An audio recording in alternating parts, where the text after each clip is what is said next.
Hey everyone. Good evening, guys.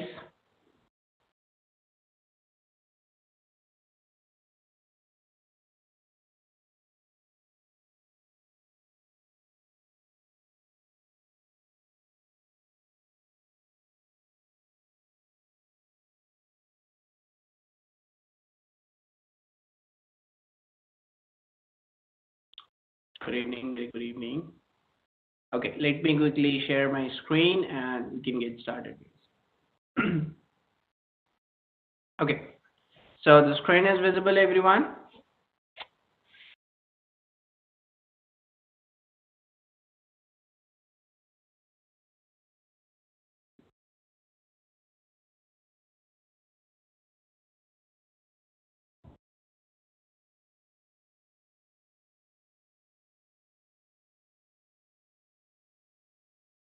Big man sales speed.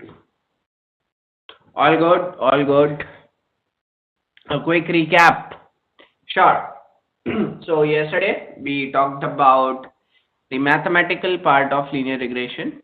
What we discussed. What is the equation of straight line y equals to mx plus c, and this can be treated as a machine learning algorithm when we only have a single independent variable x to predict a target variable y. The parameters are m and c. We need to calculate the values of m and c for the getting a best fit line. In case of multilinear regression model, there will be multiple m's and a single c. How do we calculate the how exactly we calculate the values of m and c depends on the gradient descent, right? We discussed about the gradient descent, the derivative of a function at a given value of m and c. So we calculate we pick some random value of m, some random value of c. Based on that random value, we calculate the derivative, and that derivative helps us to make the changes to fine tune the values of m and c to have optimum value of the cost function. And what was the cost function? Sum of square of distances, right? So we talked about the training process of linear regression, plus we talked about overfitting and underfitting.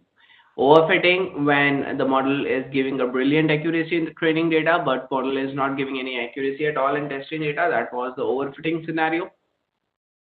In case of underfitting, model is not even giving any accuracy in training itself, and the best fit where we have the ideal accuracy in train and test both. In order to deal with the overfitting scenario, we have some regularization methods, L1 and L2 regularization, lasso and ridge regression, and the third type of regression, elastic net, that is the combination of ridge and lasso both, right? And after the regularization and overfitting, we talked about evaluation methods, R square and adjusted R square. That was the yesterday's class.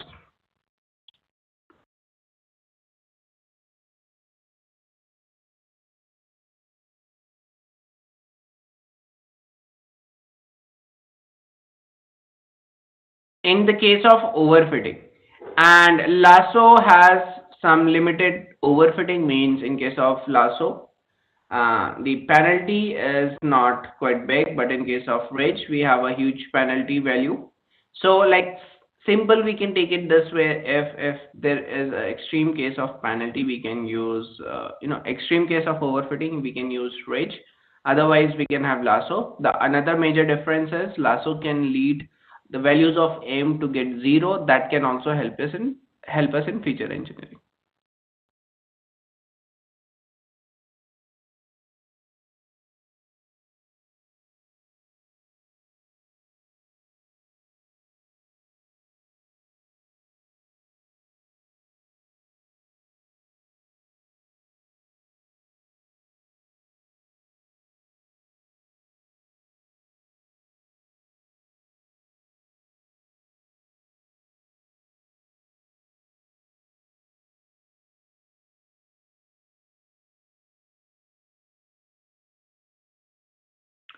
Awesome. Let's start. So we all have downloaded this data set and the file. Yes, guys, we all have downloaded the data set and the file. Awesome. So we are good to go now. Let me quickly explain the business scenario. What is the data set and what is the challenge here? Now, we have the data set about the sales of different Big Mart stores, right? Big Mart is actually a chain of different grocery marts, and we have the data of the products, their product attributes plus the store and their store attributes. Basically, we have the data which product has been placed in what store and their entire sales, right?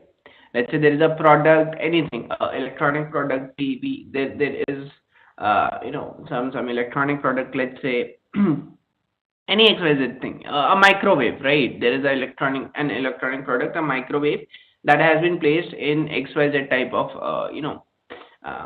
store, and there the total amount of sales that store gives for the microwave is also given. Sure.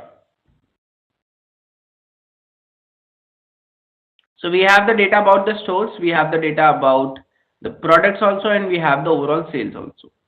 What product gives how many sales on every, what product gave how many sales on every store. So that's what we have.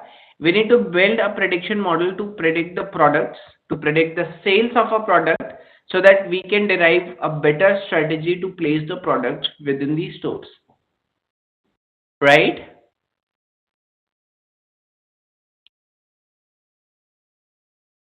Wait a sec.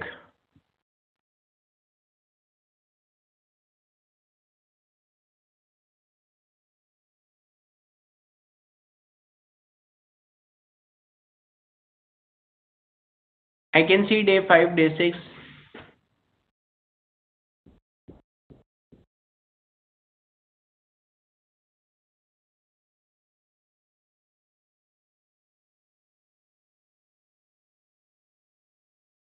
Yeah, here we go. Thanks, guys. Thanks. Okay, so the problem statement is clear, everyone. The problem statement, basically we have the data set that explains the product attributes plus the store attributes and their entire sales. So if we were able to predict the sales of a product in a given store, we can derive a better strategy to place the products for in different stores to get a maximum, maximum sales, right? Understood problem statement, everyone?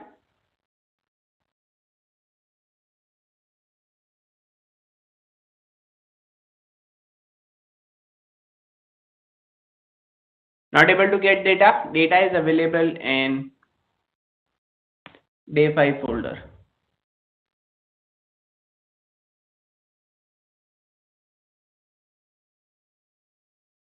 Sorry, in day 6. There is linear algos. Here it is, Big Mart CSV. Big Mart test.csv, Big Mart train.csv will also be there. Here it is.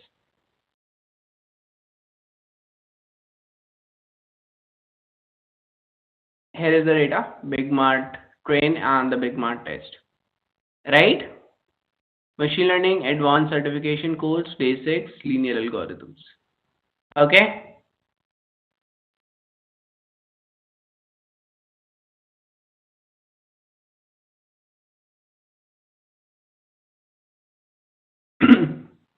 So yes, here we need to predict the sales.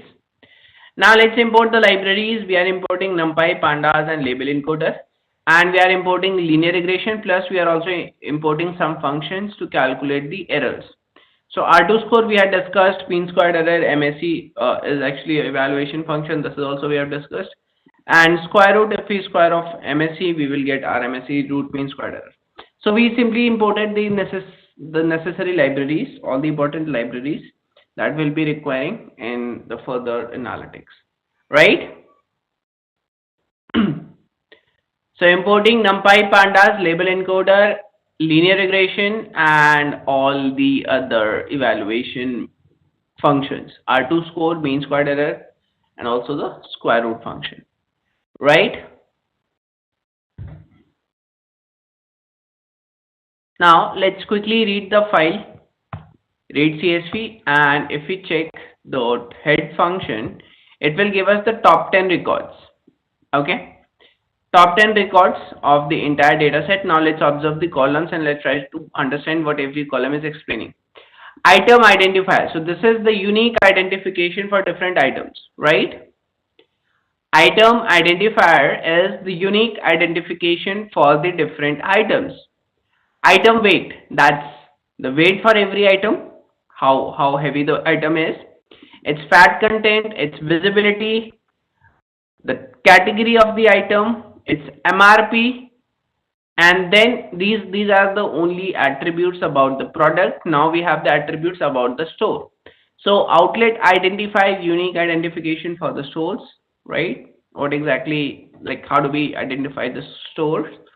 Now in which year the store was established, size of the store, type, what type of store it is. So we have tier 1, tier 3, like their specific encoded type. Now outlet, location type, sorry, so it was location type, in which type of location the store was there, and then there is outlet type. It's a supermarket, or it's a grocery store, or whatever it is, right? Supermarket type 1, supermarket type 2, grocery store, supermarket type 3 is also there.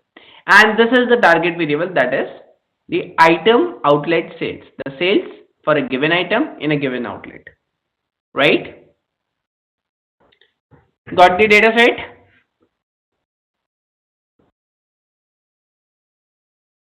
Yes, guys, understood the data sets? So the data set is having the attributes of the products, attribute of the store, and the end result is the sales of that product in that store, right? Perfect. Okay, so remember when we were discussing the outliers, at a certain point we talked about when do we need to deal with the outliers. So there we talked about hypothesis generation. Before we start any modeling or any analytics, we keep some hypothesis in mind, like which factors are going to be important as per, as per some domain understanding. So right now for this case study, we are keeping the time is going to be important, store size and location, plus the item with the more shelf space, that is the visibility. Okay, make sense? The store size and location will be important. Definitely, it's gonna be important. Item with more shelf space, the item visibility will be helpful, and the time, if there is if it's available in the data, the time factor is also going to be important, right? So we are keeping these things in mind before we start the analytics and before we observe the statistics. We are assuming that the time factor is going to be important, the size and location is going to be important, and also how much visible the product is. That is also something very important for the sales. Make sense?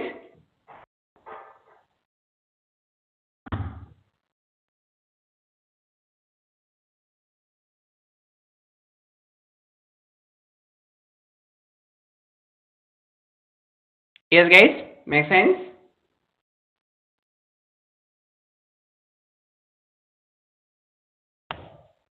Okay. Perfect. Now let's proceed and let's do the further stuff. First of all, we will check for the outliers if the data has any outliers or so. So we are checking the info, and based on this info result, tell me how many columns have outliers. Yes, guys, how many columns have outliers here? Which are the columns that have outliers?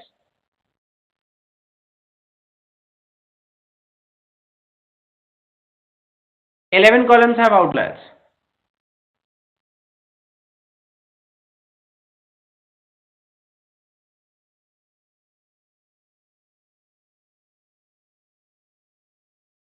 Oh, sorry, missing values. My bad. I was asking about the missing values, not outliers. My bad. Missing values, guys, missing values. How many columns have missing values here? Two columns, right? Two columns are having the missing values, that is the item weight and the outlet size. Item weight and the outlet size. Okay. So now item weight, it's continuous categorical.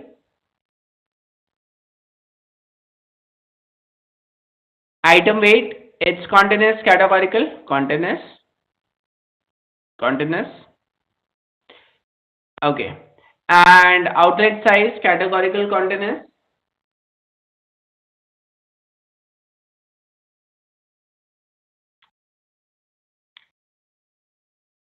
Outlet size. Let me show you the outlet size. Medium, high,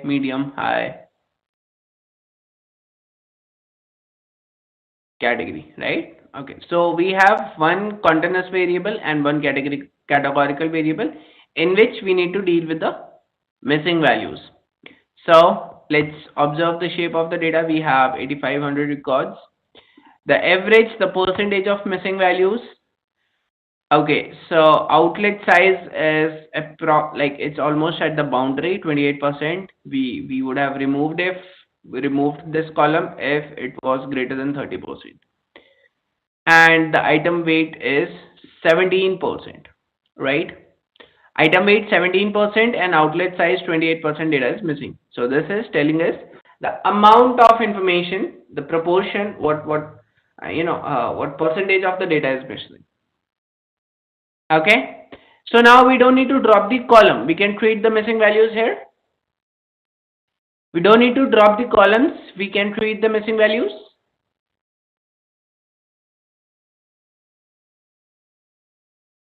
Awesome. Let's proceed. So one way is to, item weight. So we can replace with mean also. It's a continuous variable item weight. We can replace it with mean or median as per its data distribution, right?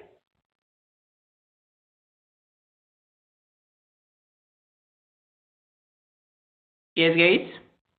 As per its data distribution, we can use mean or median. Okay. This is the data distribution. This is the histogram for the item weight, and it does not look skewed. It's not looking skewed like that. So we can use mean in this, right?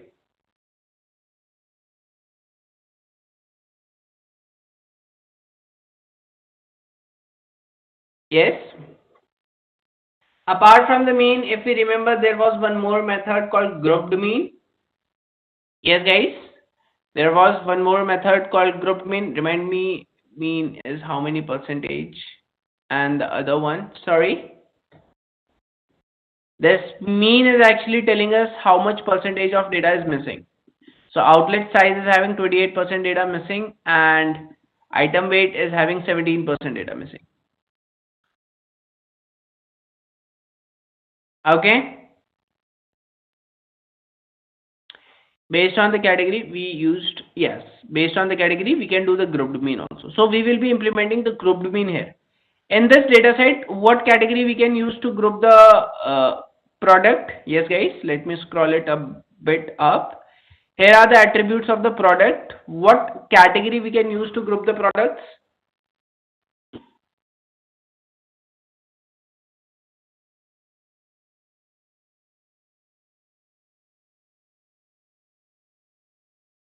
ID? Sorry? Item type, right? We can group using the item type. Yes? Yeah, we can group using the item type, guys. Correct.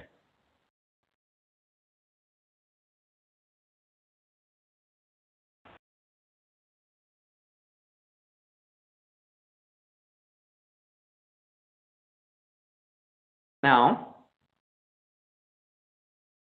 okay. So the replacing it with mean is also a possible solution. If we want to replace it with the mean, that is also we can do. That is also we can do. Item fat content is not a category. How we can group it with continuous variable? Okay, no, it's a category.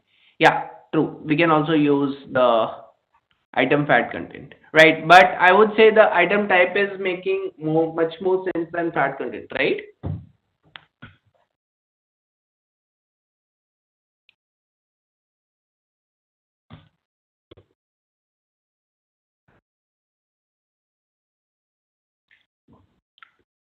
Yes.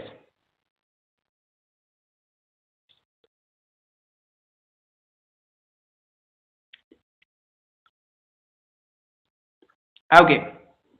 So again, the function we created a function while discussing this approach. So we are simply creating the function in the same approach.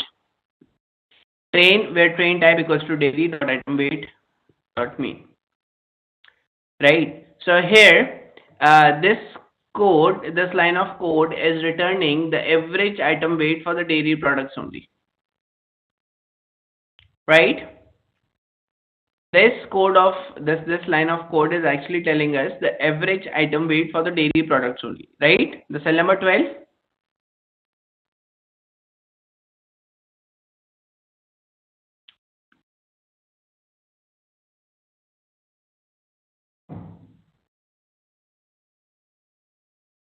Clear?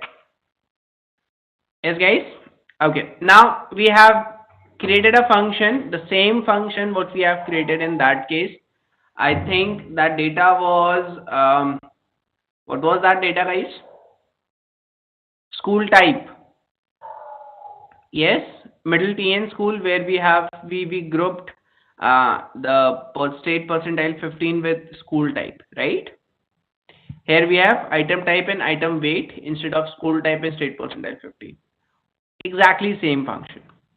Okay. So when we'll execute this function on the data, it will return the item weight column after treating the missing values. Yes, guys. The output of cell number 14 is the result of item weight column after treating the missing values, right?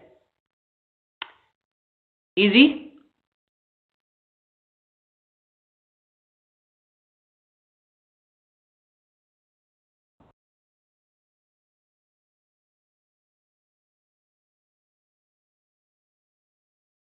Perfect. So now let's save it to the item weight. Now we will simply assign it to train dot item weight equals to train dot item weight, train item type item weight dot apply fill missing function. Okay. After this, it will rate the missing values in item weight. We can check the data distribution using KD, and that is how the data looks like.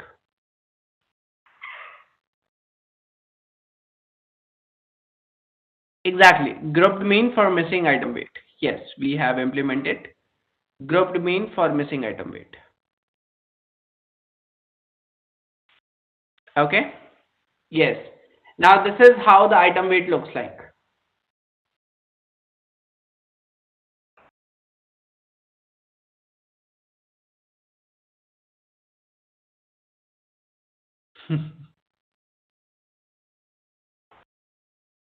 We can use total mean also. The grouped mean seems more accurate, right? The grouped mean seems more accurate. It makes quite accurate imputations. Yes. So that's how this distribution for item weight is looking. Not looking that good, but it is what it is. Okay. Now, outlet size. Outlet size. What will be the method to deal with the missing values in outlet size?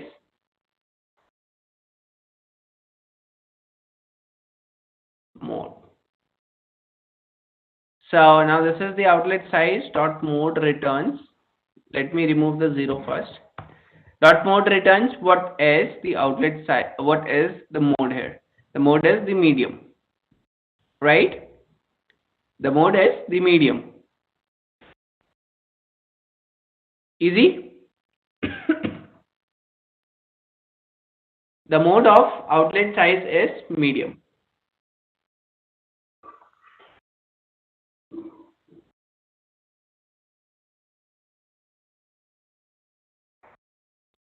Yes, means medium is repeating more.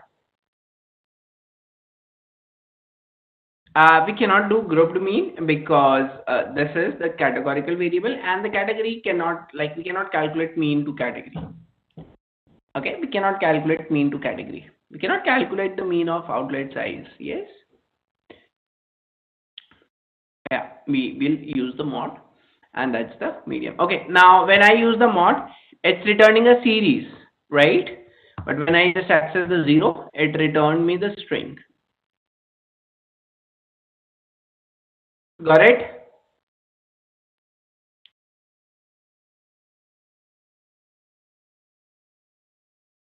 So we'll simply place this inside the fill function, and it will replace with the mod. After this, the entire missing values are treated in the data, right? There are no missing values anymore in our data. Got it?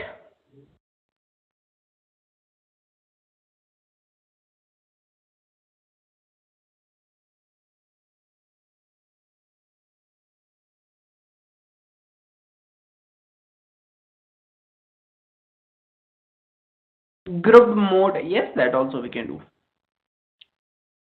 Yes, that is also we can do. Please explain the missing values is here. Sorry. So right now we simply calculated the mod of the outlet size, that is the medium, and we replaced the medium wheresoever the outlet size was missing. We calculated the what is the mod for the outlet size, that is the medium, and we replaced the medium at the missing places of outlet size. That's what. Why mod? Because it's a category. Outlet size is a category, and whenever we have the categorical column, we use mod.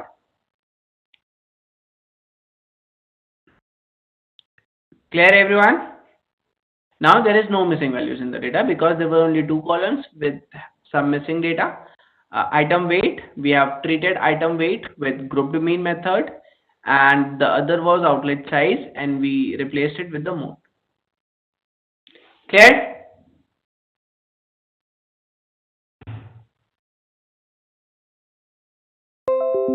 Perfect.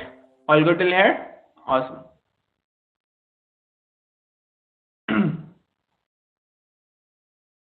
Now, the next cell, fat content dot unique function. So if we see there is something wrong in the categories of fat content, guys. Is there something wrong in the categories of fat content?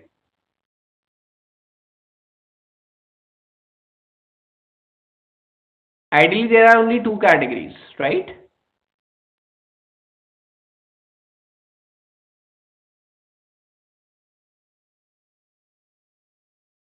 Yeah. So let's sort this out. Yes. Now it looks good. Now this looks good.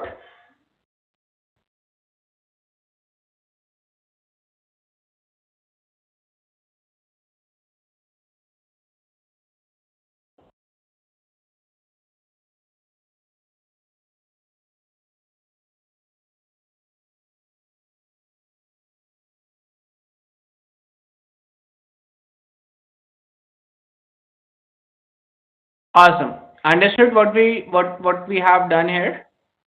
We simply replaced low fat, that is in small letters, and LF to low fat, a standard name, reg to regular. Now we have only two categories.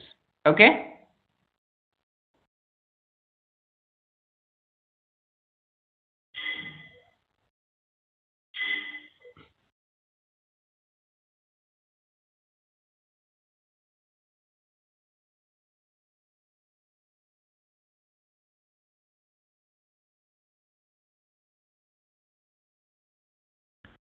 Perfect.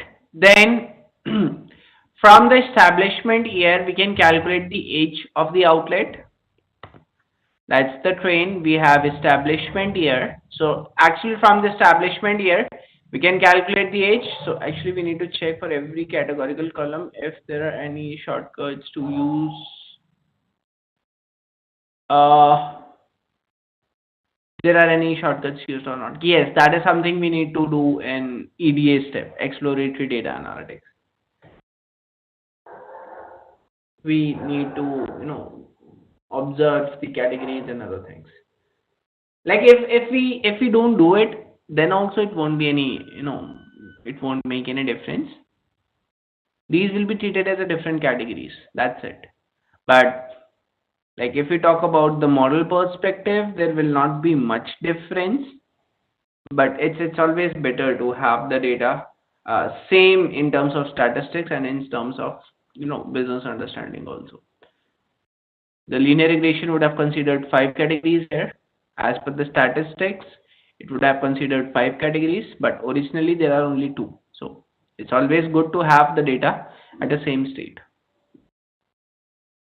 right?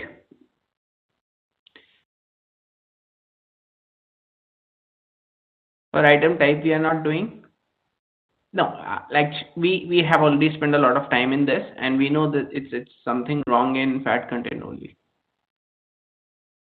right?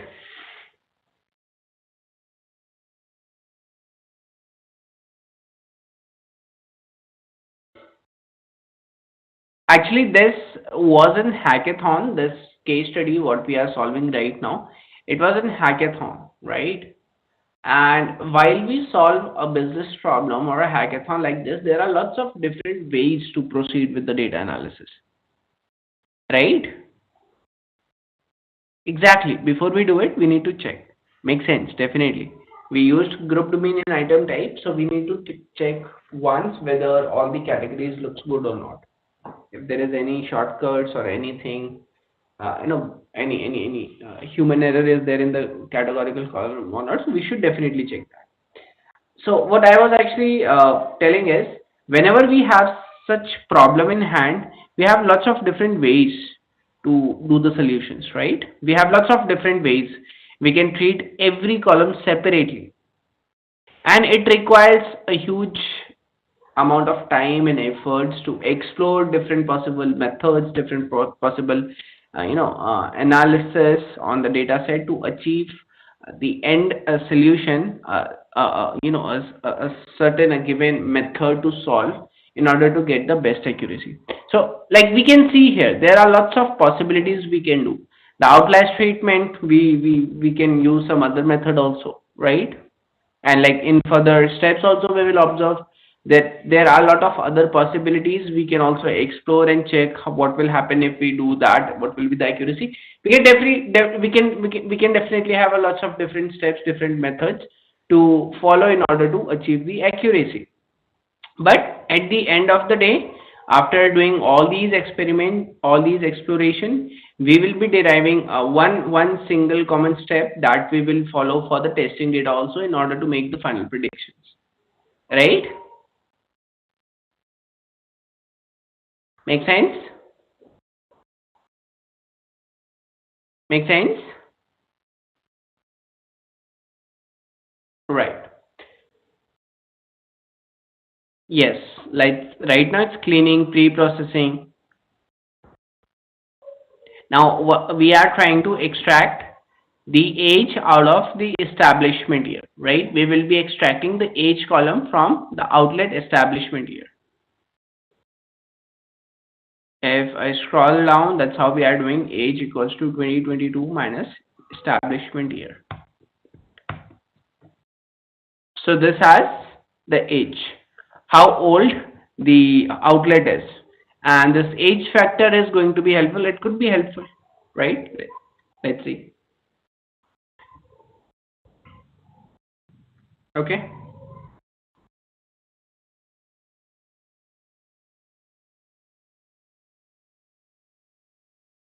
perfect.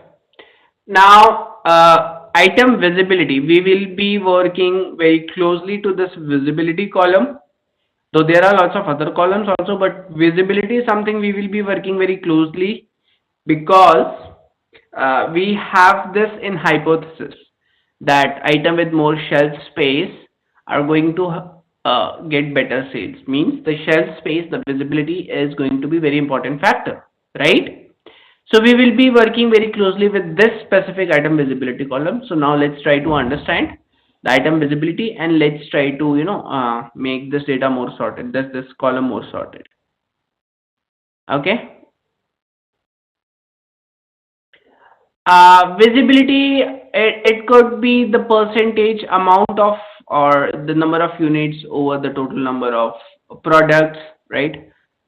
It could be how many units of this product is available divided by total number of products, somewhat like that.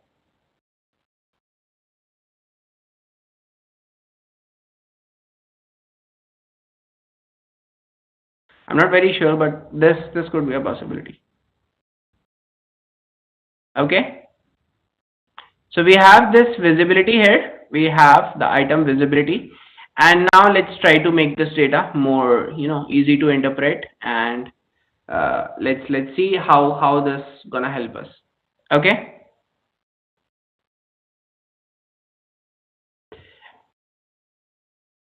Histograms. Now tell me, do we have outliers in visibility, guys?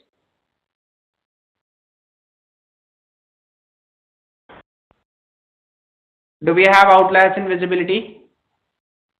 Yes, we have outliers.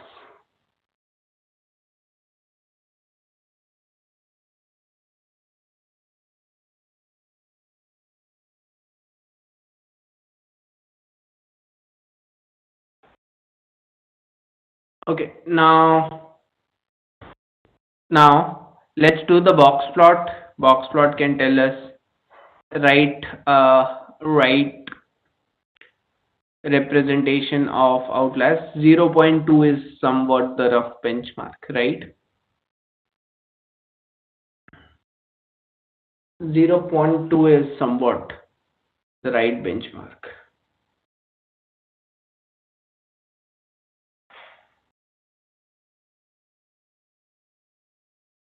Perfect. So anything above 0.2 needs to be dropped as per the visibility, right?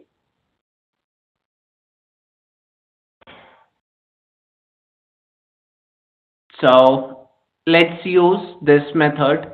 Let's derive the formula Q1 and Q2. So we are calculating 25 percentile and 75 percentile, right?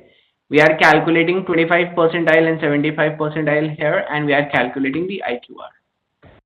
So this is the IQR value, where that is Q3 minus Q1, and we are simply mentioning the formula here. The visibility should be greater than Q1 minus 1.5 IQR, and visibility should be less than Q3 plus 1.5 IQR. This will work. Yes, guys, this code will work.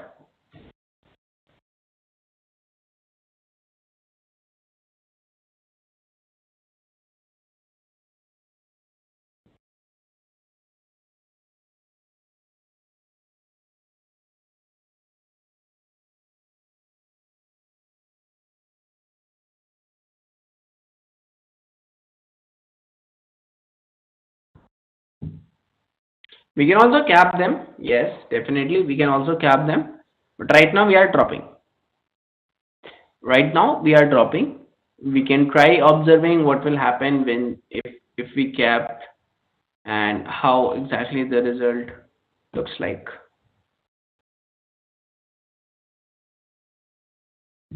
Okay, perfect. Now the filtration can also be done with train.query function. So Q1 minus 1.5 IQR data should be greater than equals to this, and should be less than Q3 plus 1.5 IQR. Now observe here, the variables are being mentioned with at symbol, because Q1 and Q3 are the variables, IQR are the variables. If I put it back in cell code, the code cell, yeah, see, it's basically a string. This is basically a string. So inside this string, if we want to refer to a variable, we put at before the string, right? It's actually a string. If you see, this entire query is a string. Now inside a string, how do we refer to a variable? In order to refer to a variable, we simply mention at to say that this is not a text, it's a variable. This Q1 is not a text, it's a variable. Okay. So either we can use this query function, or we can simply use this filter trick to remove the data that is outlier. Understood, everyone?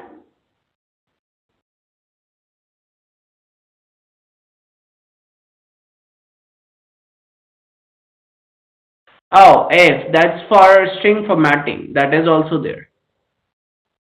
That is also, yeah, both are same. We can use, like, if we can use any of them, it will, both are same.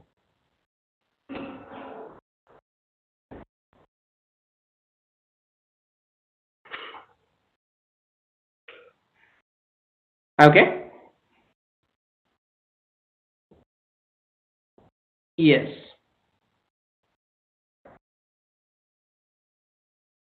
Now, item visibility is a column. Item visibility, it's a column inside the data, right? Item visibility is a column inside the data. We have not created any variable like item visibility. That's the column name. Yes? That's the column name.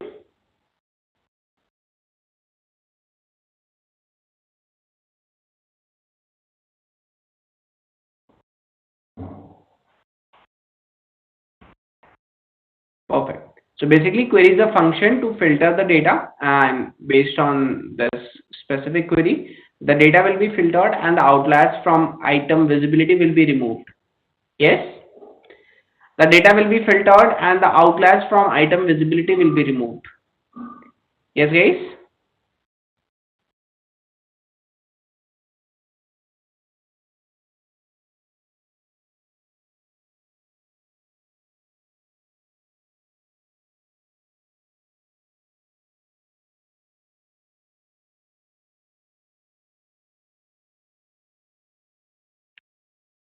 We simply drop the outliers. We have simply dropped the outliers.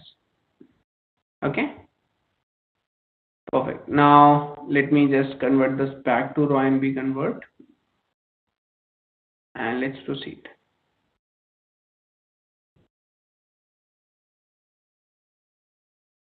The variable, what we, in statistics, we call them as a variable, but that's not the variable in programming. This IQR, Q1 and Q3 are the variables. That is the Python variables. Yes, this Q1, Q3, IQR, these are the Python variables. So this at is used to refer to the Python variable.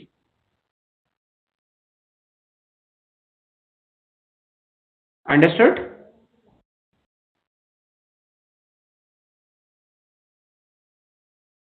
Awesome.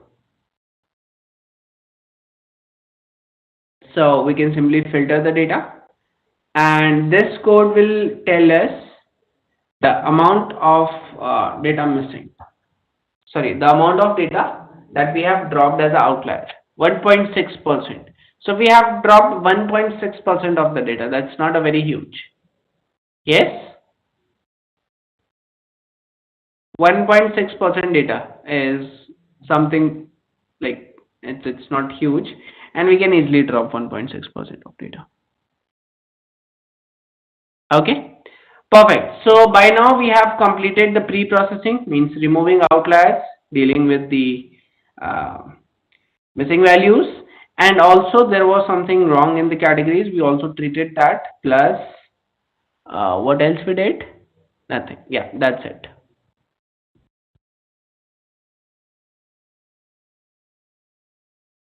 Cell number 35. So in cell number 35, train.shape0. What this train.shape0 will return? Anyone? Yes, guys. What this train.shape0 will return? The number of rows in the train data. Minus filter train.shape0. Filter train.shape0 will return the number of rows after dropping the outliers. Right? Yes. So this will give the number of rows we dropped, the number of observations we dropped, and we divided the number of observations with the total number of observations, total number of rows, multiplied by 100. This way, what we get? The percentage of data we dropped. Right? Yeah. Clear?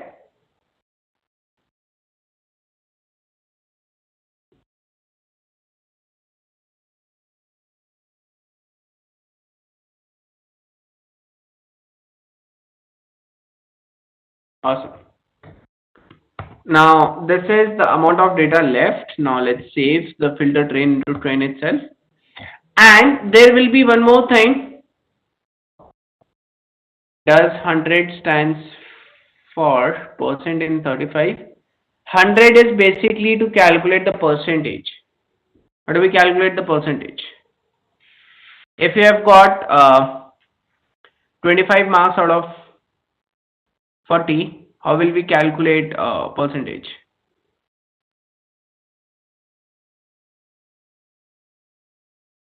Yes, if we scored 25 marks out of 40, how do we calculate the percentage? 25 by 40 into 100. So this is what into 100 is. Correct? Easy? So the number of rows divided by total number of rows into 100. Awesome. We can, the maximum, the worst case is 15%. We should not exceed more than 15%. To treat any kind of anomaly, we should not treat anything more than 15%. Okay?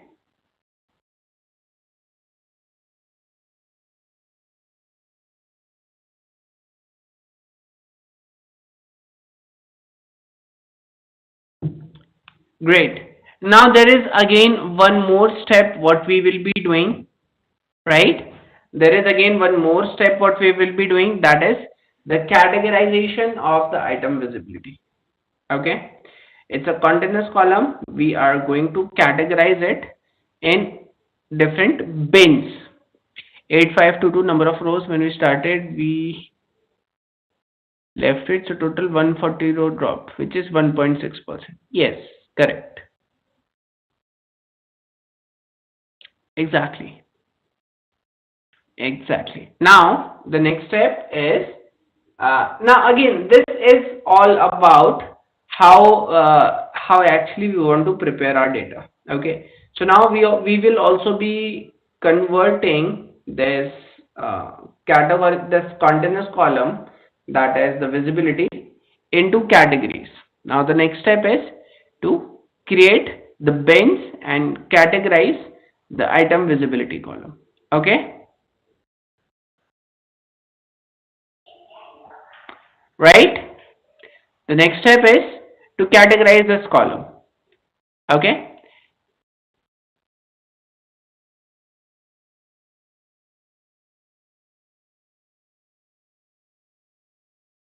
So let's extract the minimum and the maximum value so that we can create the bins. Suppose we just want to create three categories. Okay? The minimum visibility is 0. The maximum visibility is 0.2. Right?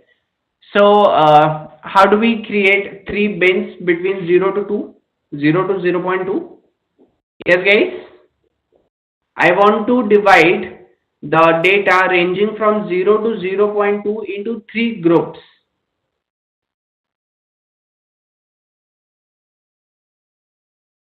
0 plus 0, yeah, linspace will also work. 0 plus 0.2 by 3, that is 0.2 by 3. It will give 0.06667 somewhat, right? That's what it will give.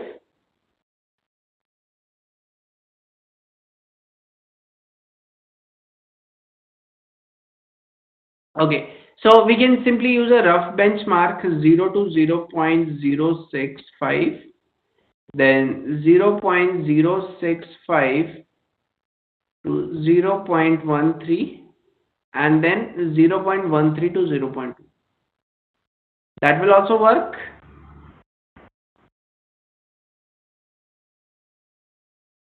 That will also work. Yes, we picked 0.065, and this will also work.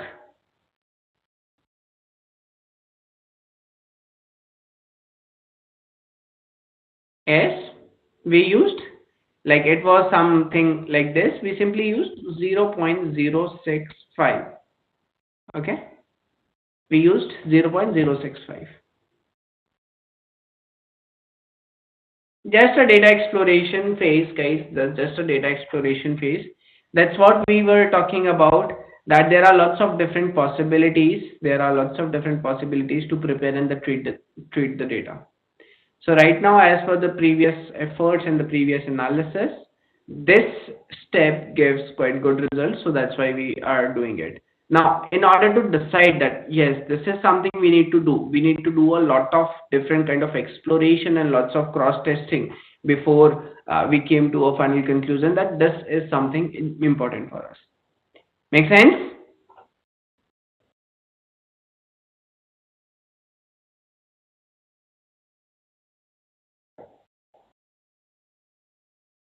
Awesome. Now, now, what else? Okay, yes. So there is a pd.cut function that will do the categorization. pd.cut specified the column which we want to categorize and specified the bins 0, 0.065, 0.13 and 0.2. The bins were clear to everyone? The bins, how we decided 0, 0.065, 0.13, it was clear, right? Awesome. So we specified the bins, we specified the category names. Okay. So the minimum was 0, the maximum was 0.2, right? So we use the interval of 0.065, right? We use the interval of 0.065. 0 to 0.065, 1, then 0.065 to 0.13 and 0.13 to 0.2. Okay? Yes, 3 is the ideal categorization technique. 3 or max we go to 5. But in case of visibility, low visible, visible and high visible is good for us, right?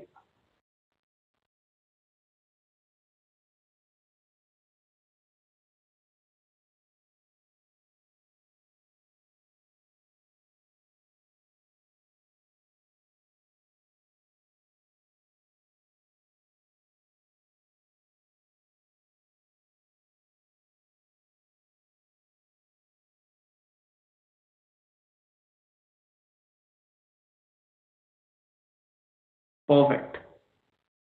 So now this line of code will do the this line of code will create the bins and we will name the categories low visible, visible and high visible. Now include lowest equals to true. Why we specify this? Why we specify this? We specify this to keep all the values, all the observation with the minimum value that is 0 as low visibility category. Okay? Include lowest equals to true. Why we specify this inside a function? Because if you don't do this, the values having 0 will be like having, like, it won't specify any category to zeros. So to tell this function, we are trying to tell this cut function that if the item visibility is 0, the minimum, keep it in low visible category. That's what include lowest equals to true is doing. Okay? Include lowest equals to true is telling the cut function that if the visibility is 0, consider it in low visible category. Otherwise, if you don't do it, it will make it none. It will not give it any category at all. It will give none to zeros. No need for highest, only for the lowest. No need for highest, only for the lowest. Okay, if you don't specify this parameter, it will give none to the minimum values. It will be low visible. Only zeros will not be considered if we remove this attribute. If we remove this argument, only zeros will not be considered. Okay?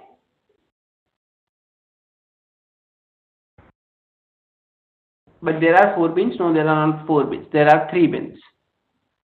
Yes? There are 3 bins. 0 to 0.065, 1, 0.65 to 0.13, 2, 0.13 to 0.2. 3. Only 3 bins. Right? Perfect. PD dot cut function is also clear, everyone? PD dot cut function clear, everyone?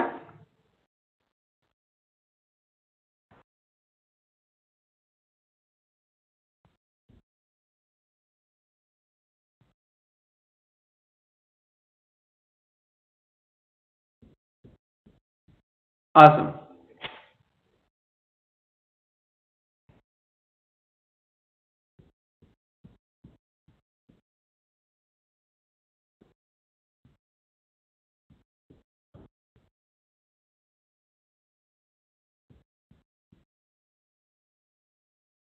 It will be in low vis. 0.065 will be in low vis. 0.066 will be in vis.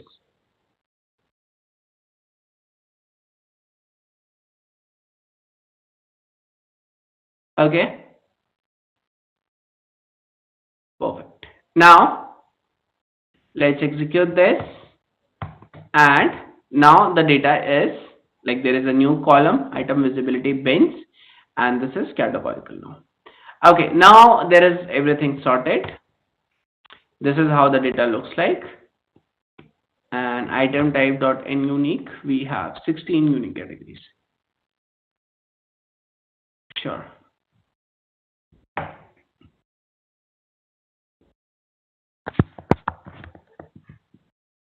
Oops. See, there are nines. And these are the one where the visibility is 0.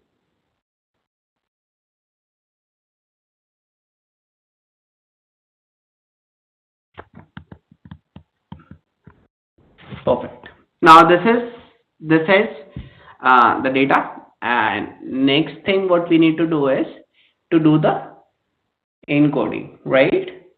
Converting the text type columns into numeric. That's what we need to do next.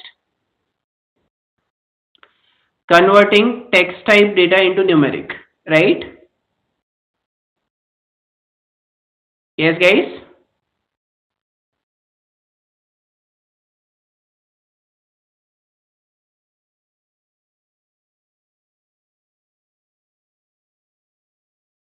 Okay. No, not for hypothesis, for linear regression. Not for hypothesis, for implementing the regression model.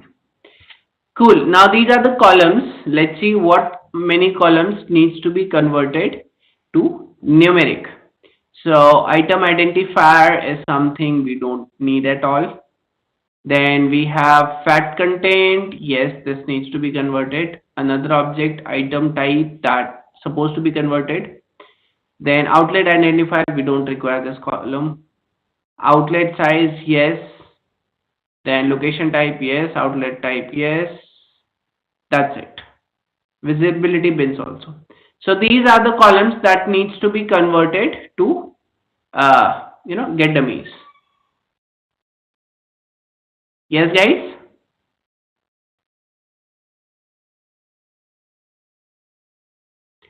Yes?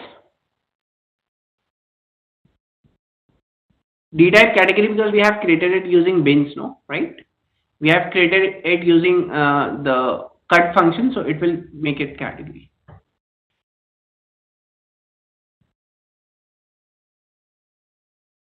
It's the same thing, one hot encoder, get dummies. Yes, we can do anything. If like one hot encoder, get dummies, they give the same results.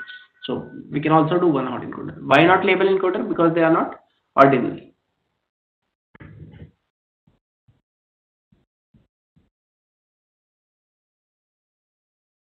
Okay. Why we have not included the item identifier and outlet identifier, guys? Anyone? Anyone wants to explain why we have not included outlet and item identifiers?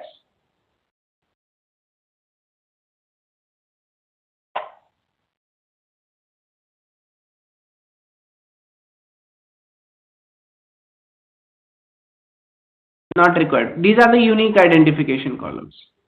These are the unique identification columns, right? These are the unique identification columns. And we never use the column that are the keys, unique identifications. for the modeling, right? This is a good to follow rule. Any column that has zero variance or any column that has a lot of different values, if it's not continuous, the column that has zero needs should not be used. The variance zero means every record, every value in that column is same, means the variance is zero. That column should not be used for modeling, and any column that is a unique identifier that should not be used as well, right?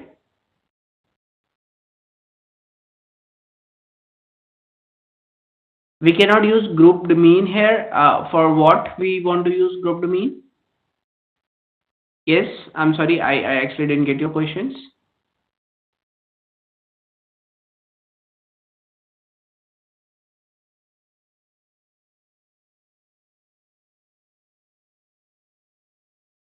Okay, one by one, guys.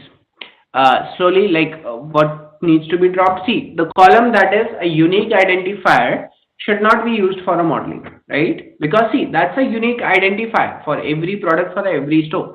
And a good machine learning model should keep the type of a store. Or like let me give you a more practical example.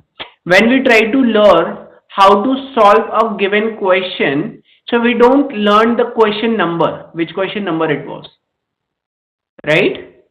When we try to learn or when we try to solve the sample papers, we don't remember the question numbers. And question numbers are what? The unique identification for the questions. We understand the questions, right? Similarly, we want to predict the sales for item and product, so we don't remember, we don't want the identifiers for item and the outlet. We want the properties of the item and the outlet. This makes sense?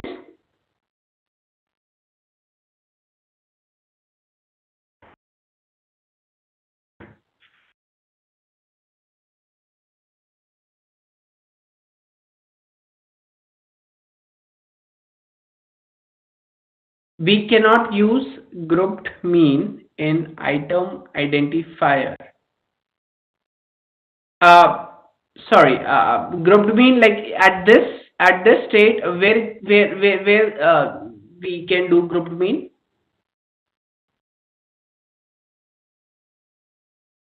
Uh, I'm so sorry. I'm unable to get it. At right now, we have done all the pre-processing stuff. At this point, where exactly this grouped mean is, like where we can use the grouped mean.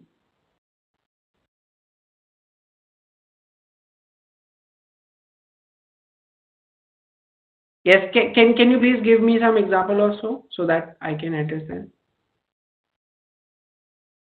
Okay, by item identifier and item outlet identifier. We need to drop them. Is it clear to everyone?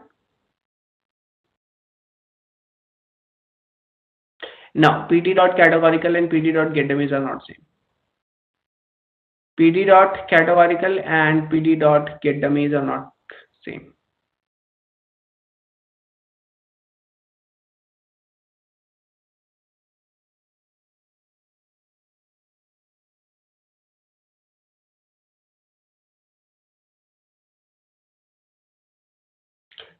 So now we need to use fat content, item type, outlet size, outlet location type, outlet type, and item visibility bins to, item visibility bins to encode. But now again, there is a twist in the story.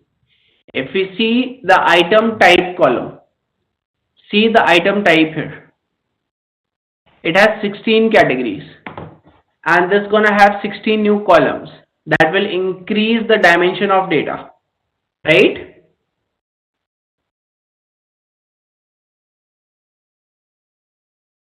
Right? So we cannot use item type also in this case.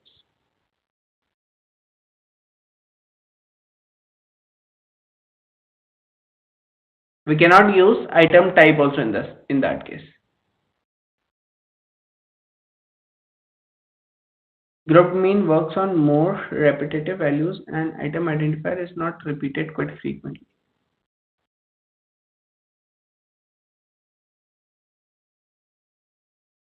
I'm still confused. What was the question there, Praveen? If you can give some example, or you can little bit elaborate what exactly you were trying to ask, I can address that. I'm so sorry, I didn't able. I'm unable to understand.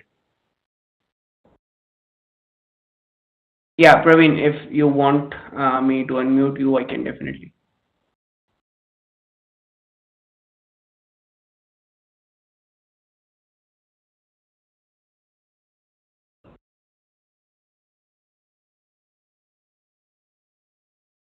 Yeah, Praveen, please let me know if you want me to unmute you. Okay, right now what we are doing right now. So you like you understood?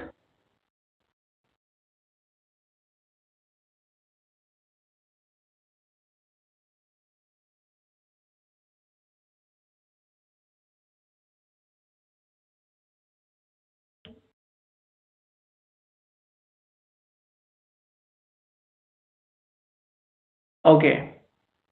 Okay, yes, but actually that is okay. That was about the grouped mean. We cannot use it in a grouped mean method. Grouped mean method was for dealing with the missing values, right? But right now, dropping item identifier or outlet identifier is not because they can't be used in the grouped mean.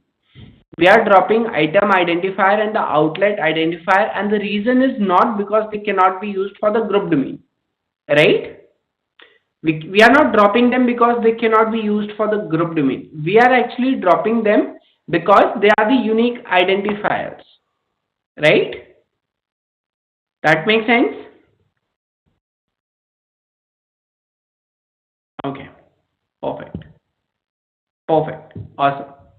Okay, now what we are doing here, we are now we were discussing why we cannot use item type. See, item type have 16 categories.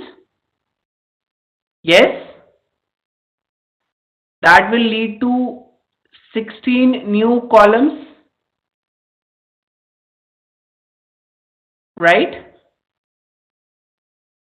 It will increase a lot of dimension in the data set, so it's better to not to include the item type here.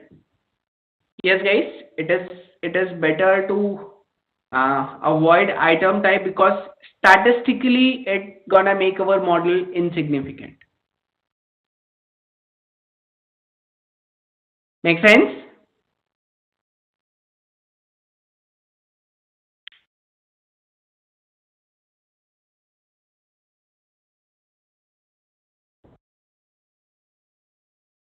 Perfect. So right now we are trying to select which all columns needs to be encoded.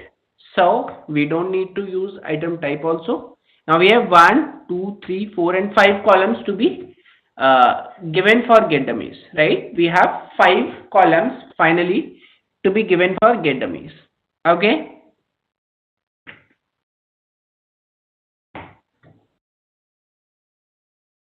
clear till here, everyone? Awesome. Now,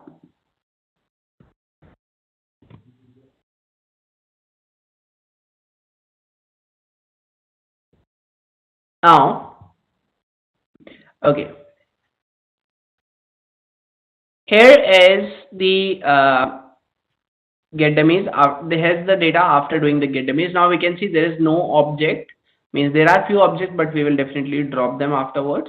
But now this is our final data. Now let's see which columns needs to be dropped. We need to drop item identifier. We need to drop visibility. We need to drop item type. Outlet identifier needs to be dropped.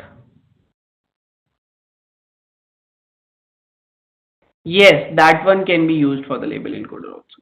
But what will happen in this case, we will get the significance of every category. I'll explain what is the benefit of using this.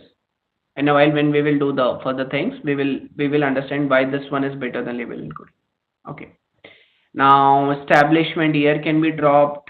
Okay, age, fat content, these needs to be kept. And yeah, so 1, 2, 3, 4, 5. These 5 columns needs to be dropped, guys.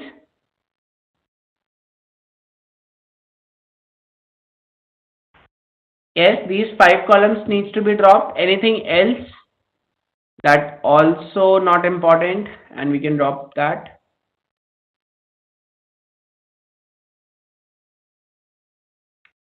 Item identifier we can drop because it's a identify item and outlet identifier we had already discussed, right? We can drop them. Item and outlet identifier we can drop them. Establishment year because we have already calculated the age, so then there is no need of establishment year. For visibility we already have the bins, visibility bins. We have created the visibility bins, right? Now MRP we will keep MRP. Let's see, like we will keep the MRP. It's a continuous variable and that can have some correlation with the sales, right?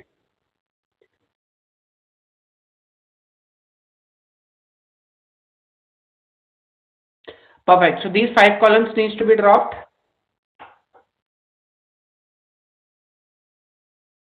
The previous step was encoding. So we simply did the encoding here. Get dummies. We created the dummy variables.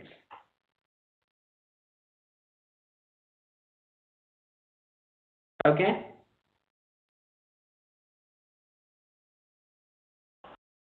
Perfect. So now let's drop the columns that not necessary. And we simply drop the column. This is our final data.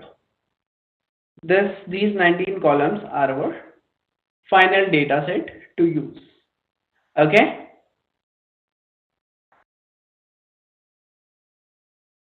Okay.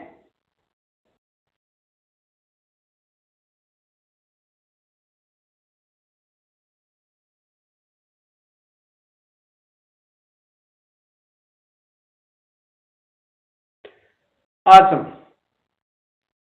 Now we can also check the correlation heat map.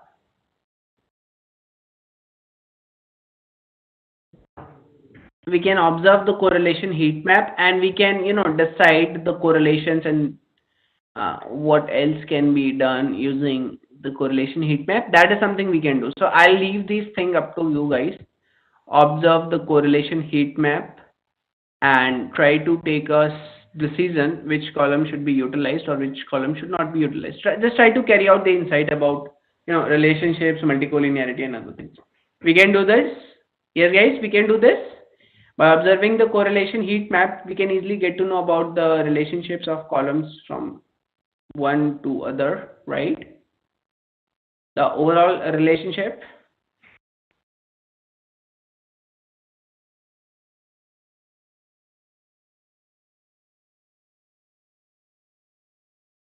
Yes guys. Right, we can do this. Observing the heat map and carrying out the insights about the multicollinearity and significance. We can do this.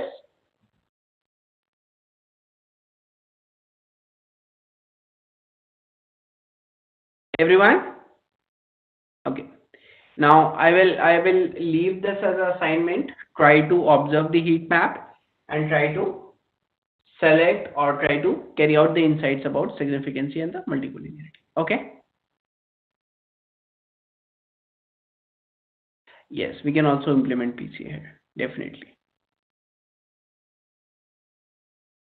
Great. Now let's move to the next step. Okay. You're getting a different plot. The size could be different. The figure and all those things should be same. If not, you might have missed some execution in the previous, or you may have executed some cell multiple number of times.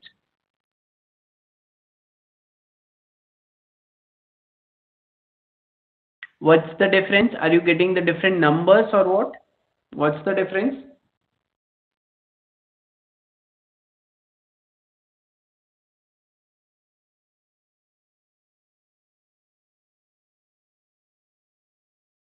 It's already there. This Jupyter file is already there.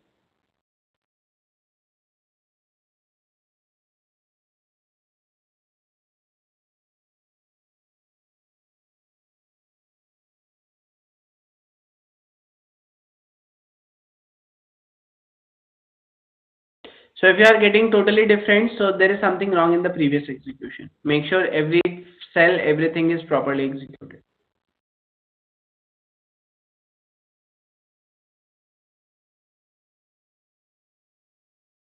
Okay?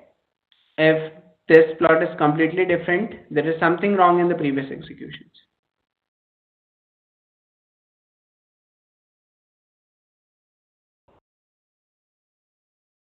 Okay. Now let me clarify one thing here, guys. So in order to calculate the linear regression, we have two methods. One is the statistical method,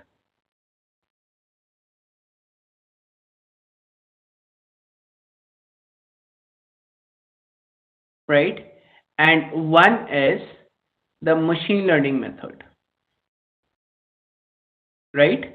The machine learning method is the one we discussed yesterday, and the library to do this is sklearn, right? And statistical method, the library here is StatModels.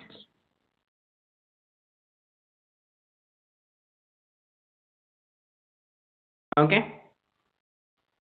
Now, this is what we need to do right now. Let me just tell you first what exactly is the difference in these two methods.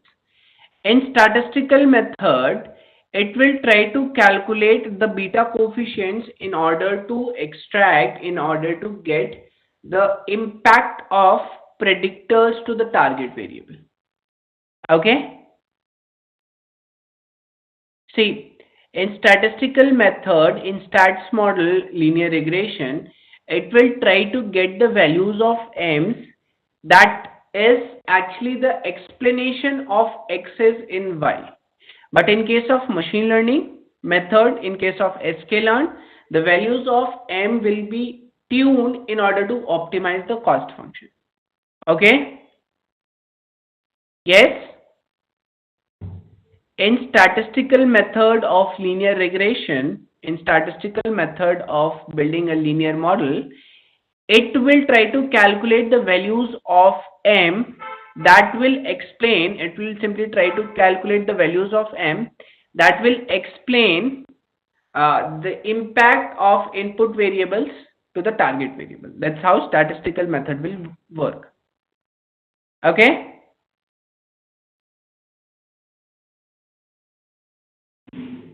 Right?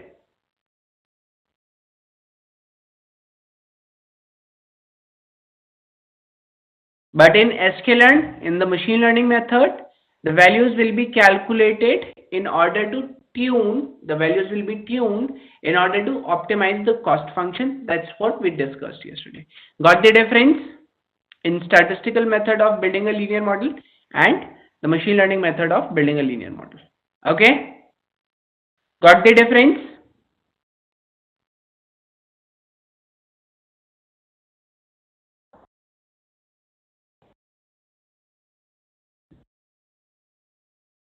So in stats model, least square method is not used.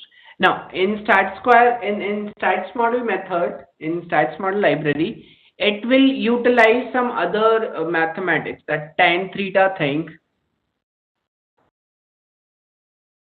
to calculate the m, the data. Remember the value of this, there are two values, this theta. So it will try to calculate this angle, and that's how the values of m will be calculated for all the different observations. So this is a little different method to get the values of m in stats model. But now what we need to discuss, what is our priority, is this. We need to talk about this, right? Right now, no, it is not actually like which one is more effective. It's like what is our requirement. If we want to make a model learn, if we want to train our model to make forecasting on unseen data, this is good. But if we only want to carry out the insights about how the data is related, what is the impact of predictors to target, this one is more important. This is more effective, right? So which step is going to be more effective completely depends upon our requirement. As of now, this is our priority. That's what we need to understand, right? sklearn and ML method is what we need to understand here. But we will just touch upon this as well, because this also gives some meaningful insight for machine learning methods as well. Now, this is again a completely different field of study. This is a completely different domain. We need to like this again have different methods and different terms to understand, but we won't be able to cover everything. We will try to cover the most important, the meaningful insights what we can carry out from a start model for our machine learning model as well. Make sense? Got it? Yes, guys. So again, let me tell you again what we are trying to do here. There are two methods to build a linear model: a statistical model, statistical method, and the ML method using sklearn. We need to understand the sklearn because we are trying to understand the machine learning. But stat model or the statistical method has some benefits, some small benefits that we can use for our machine learning model also. So we won't be able to cover everything about the stat model, but we will discuss the important terms, what exactly is useful for us when we try to build a machine learning method. Got it?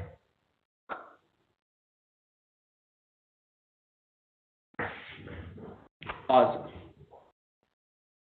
Awesome. Now, we need to write a formula here. In order to train a model, we need to write a formula. Formula goes like y tilde x1 plus x2 plus x3 and xn. Right? We need to write a formula like this in a string to tell what should be the model. We need to write a formula like this in stat model to tell our machine to tell what is the target variable and what is the independent variable. So the formula, the syntax of formula is like this only: target variable, target tilde, then predictor 1 plus predictor 2 plus and so on, predictor n. Right? So we need to write a formula like this. If I show you the formula in code, just a sec. Right now I'm only showing you how we derive that formula. I'll also explain how we derive this formula. See, this kind of formula we need to write. Item outlet sales is the target variable, tilde operator, and then item weight plus item MRP plus age plus item fat content. Right? So like this, we need to have all the columns. This is how we are going to tell the stat model what should be our linear regression. Got it? This formula thing? What is this formula here in stat model? Yes. Now we will see how actually we have generated this from the codes. But this is what we need to create. This is what we need to generate in order to build a linear model from stat model library. Got it? The formula thing is clear? Yes, guys, the formula thing is clear. So now let's get back, and we were at the correlations. Okay, now here what we did, we simply separated our input and output. So X is only having the predictors and Y is only having the sales column. Okay, we simply separated the predictors and the target variable. So X is having all the independent variables and Y is having the sales column. Okay, easy?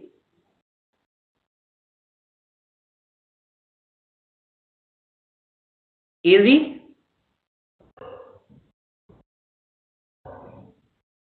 Yes, Y is the target.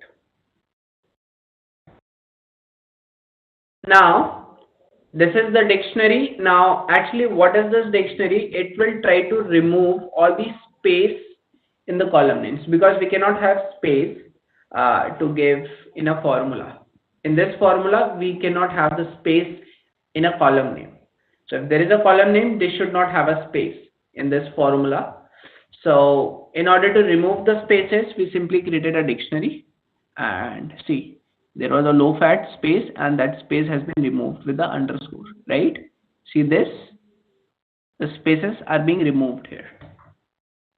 Right? So we simply created a dictionary to remove the space in column names, and we simply did a rename. Now in train new variable, in this train new data frame, there is no space in any of the column name. So now what we did here, we simply removed the spaces from the column names. Okay, we simply removed the spaces from the column name. Okay, and why we did so? Because in that formula string we should not have space, otherwise stat model will give error. In that string of formula we should not have the spaces. Okay,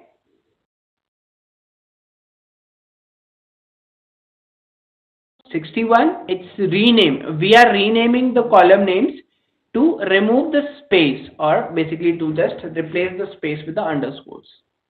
Rename function. Rename function is to rename the column names. Okay.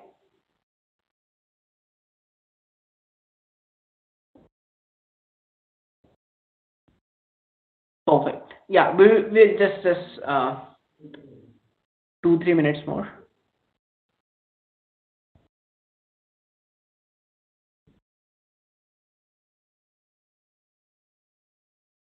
Yes.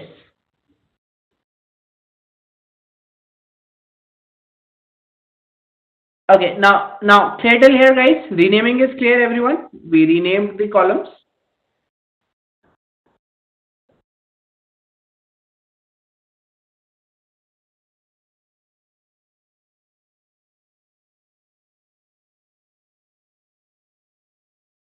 Okay. Now let's create a formula. Okay. Now this is the train new. So first I am just trying to return the columns of the names of our independent variables. So these are all the columns, right? These are all the columns.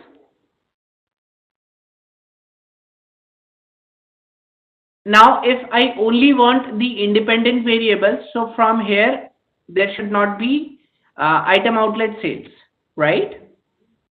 Item outlet sales should not be there if I only want the independent variables. Item outlet sales should not be there. It's a target.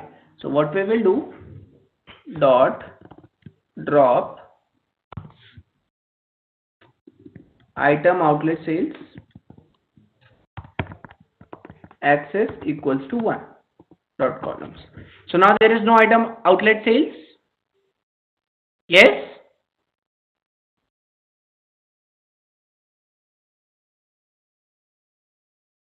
Perfect. Perfect. So now let me convert it to list. Now this is the list of all the predictors. Okay. This is the list of all the predictors.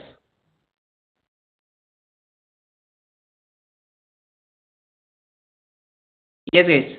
Clear till here? Yes. Dependent variables. Okay. Now see, as per the formula, we need to combine them with the plus operator. Predictor 1 plus predictor 2 plus predictor 3. So we need to just put them in a single string with plus between them. Yes. Now we need to put all these column names in a single string with plus symbol between them. Right? That's what we need to do here. We need to combine all these column names with the plus symbol between them, right?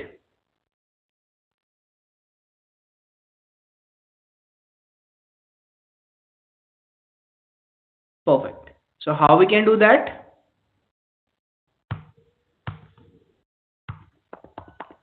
Join function is there. Just save plus. Now see, item weight plus item MRP plus age plus item fat content and everything. Now the data looks more sorted here, right? So we almost created the formula. Okay.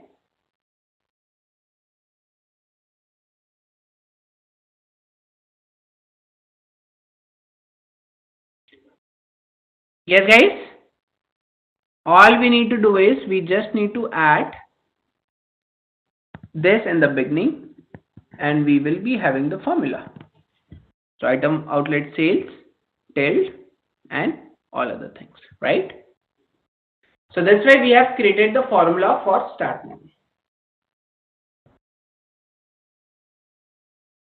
right? This way we have created the formula for start model. Clear till here?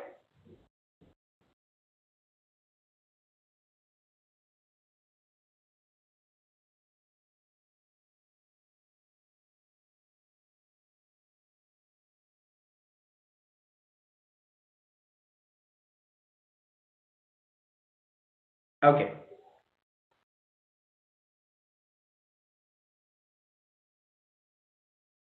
Understood, everyone?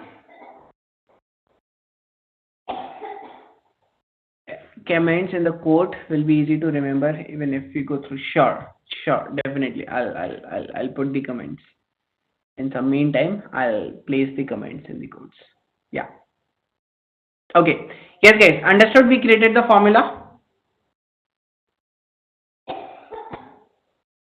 Correct?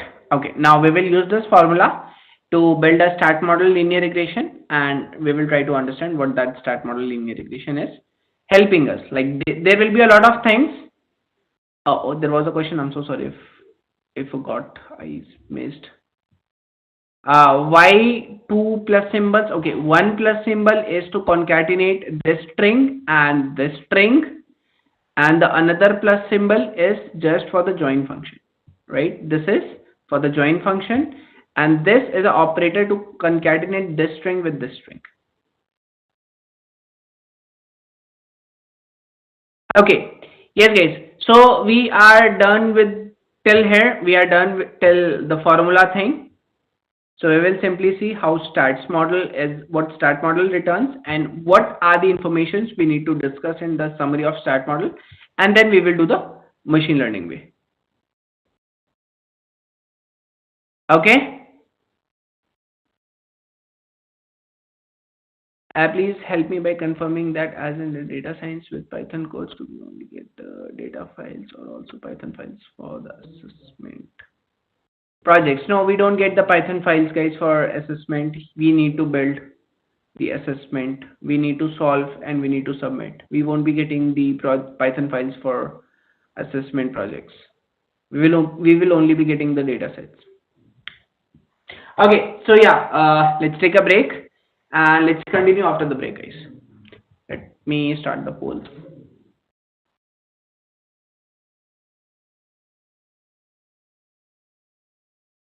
You can use py, you can create notebooks, you can also download the html or the pdf version of the notebooks, anything. You can create notebooks, you can download the PDF version of your notebook, and you can upload the notebook, that PDF version of that notebook.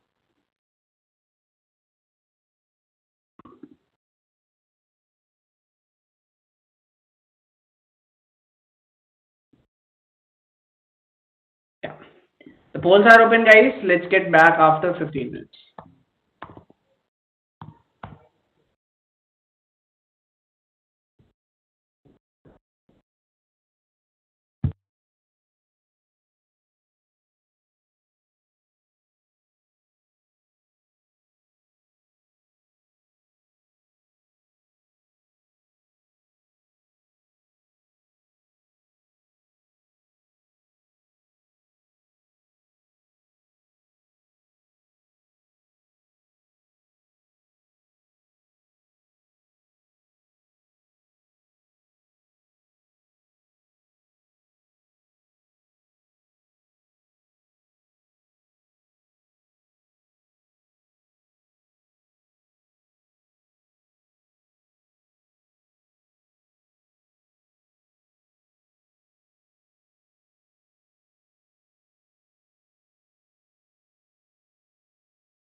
Everyone?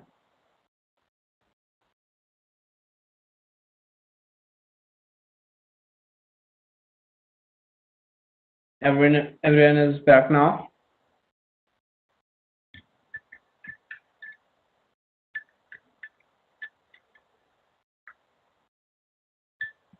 Awesome.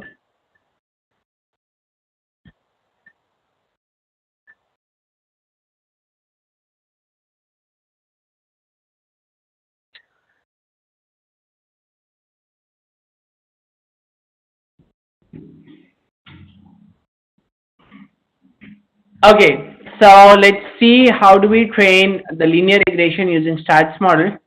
We need to import startmodel.formula.api as SMF, stats model formula. Now in smf.ols, specified the formula and gave the data and simply invoke dot fit function. So this will build a regression model. This line of code will simply build a regression model, guys. Okay.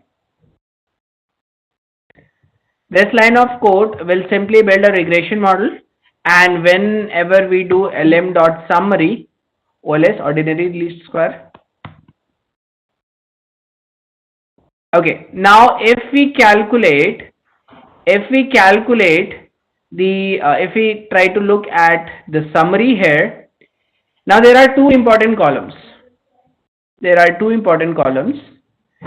One is this p-value and another one is the coefficients. Okay, we need to observe the p-value and we need to observe the coefficients. These two values are helpful for us even for the machine learning as well, right? These two columns are actually helpful for us even for the machine learning model. Now let me tell you what this p-value is. P-value, it runs a f-statistics, a f-test, which explains whether the variable is significant or not. So lower is this p-value, better is the significancy of the variable, right? P-value,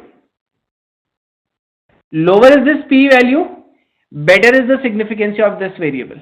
So if the p-value is high, means item weight is not significant. If like most of the p-values are less, here also it is high, means this column is not helpful, it's not impacting a good relationship to a target variable, right? Yes guys, right? How we can how we can read the p-value and what is the interpretation of this p-value? Yes guys, p-value, lower is the p-value, better is the significancy of the variable. So this is not significant and this is also not significant. We can use the benchmark of 0.05. Anything less than 0.05 is something we can accept. If it is greater than 0.05, we can reject it. Okay? We can reject the columns that are not less than 0.05. This is hypothesis testing, where null hypothesis is there is no correlation, and that is something we need to remove, we need to delete, we need to reject the null hypothesis. So that's why we use the p-value less to have the alternative hypothesis. Okay?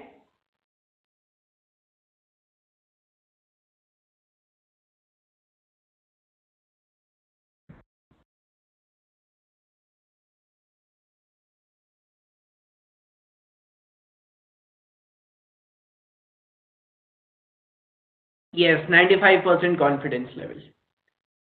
95% confidence level. Right? Now, apart from these two columns, the coefficients and the p-values, we can also get the R square and adjusted R square also. Okay? We can also get R square and adjusted R square as well. Right?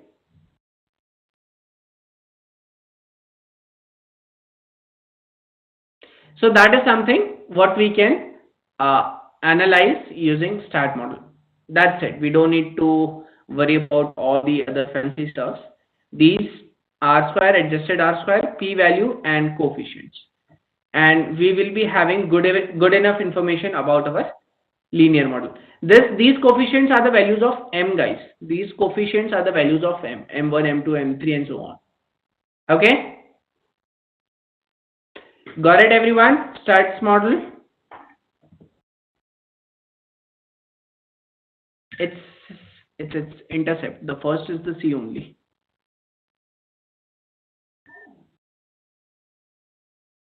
Yes, guys. Understood? So now this is, what is m? The coefficients, beta coefficients, y equals to mx plus c, m1, m2, m3. Okay, now using the stat model, this is what we can understand, what we can carry out. That is the direct, like based on the linear model, which column is having a significant impact to the target variable or not. So this way we can also select or drop the features in a linear model. Easy? Yes, guys, easy. This way also we can drop or select the features in a linear model. Yeah, like that fit function what we executed above, it will do that thing, right?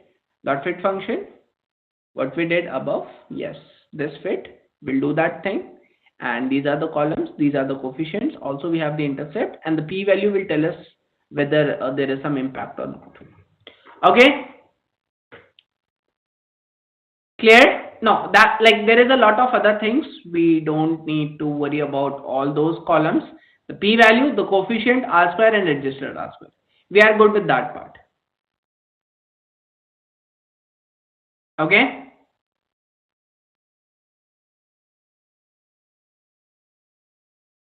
we can definitely plot, but see, we can only plot the actual and the predicted values. We cannot see the line in multi dimensions because we have 19 columns. It will be 19 dimensional space. We cannot plot a line in 19 dimensions. We can only plot the actual and the predicted values.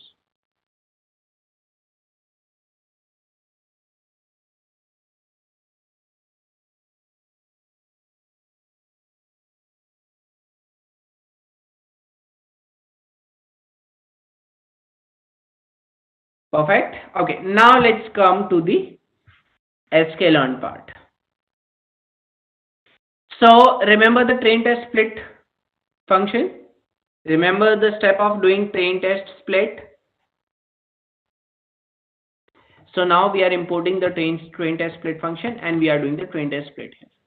So we simply invoked train test split function where we have given x comma y, right?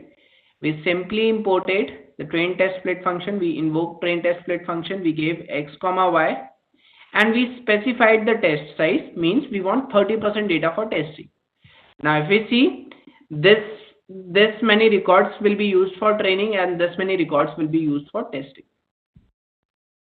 Easy, the train test split.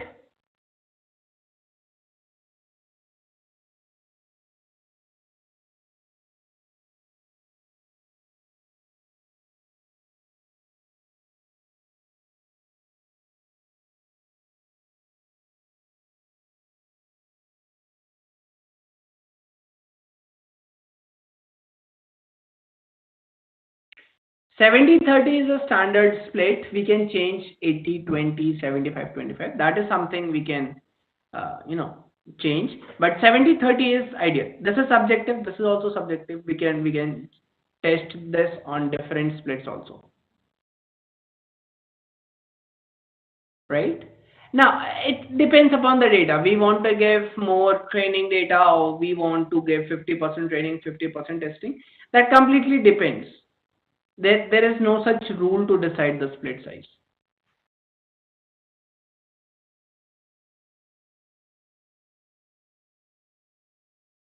Okay.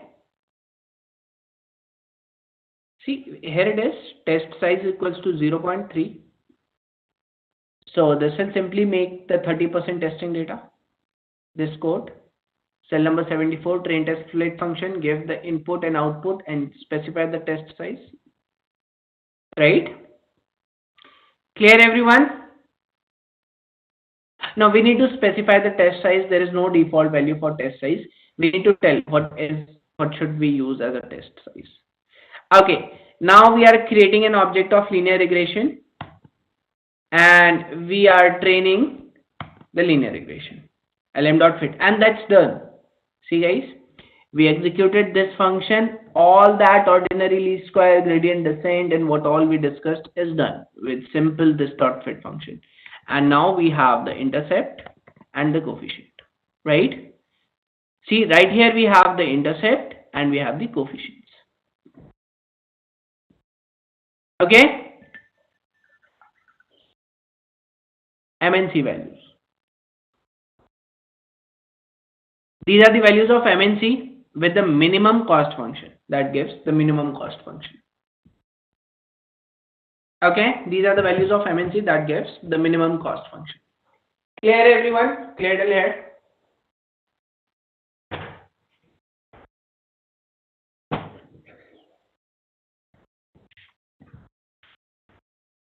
Awesome. So if we check the trainx dot columns, these are the columns what we used. Now that score function will tell us the accuracy score on train. This is the training accuracy and this is the testing accuracy. It should not be too much different. There should be small difference because that split is random, but it should not be too much different. This could be different, but there will not be a huge difference. The difference should not be very huge. Right? Yes. 1549. Yeah, the possible why we got the difference in the intercepts possibility is because the train test split is a random split. So the 70% data we have in trainx is different for everyone, right? The 70% data we have in trainx is different for everyone. That's why we may get different intercepts. Correct?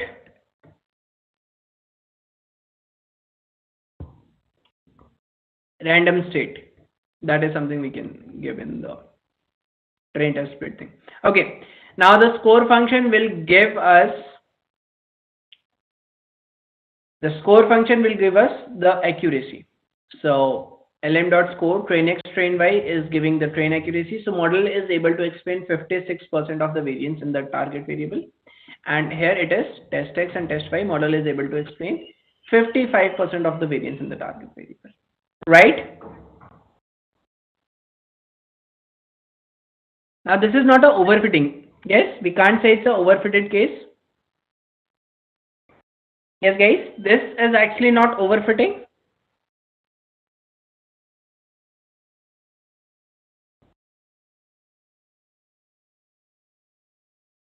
Yes guys.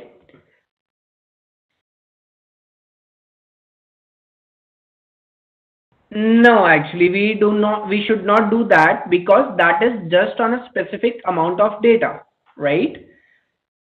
We should not do that because what accuracy we are getting, we keep on repeating, but we are not actually getting any improvement here. We are just playing with the data proportions, 70% data. If there is a good data there, let me explain. Suppose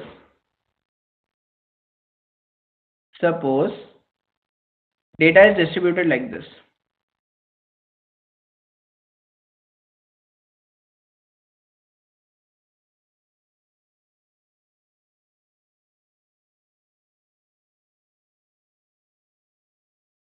Okay, suppose data is distributed like this.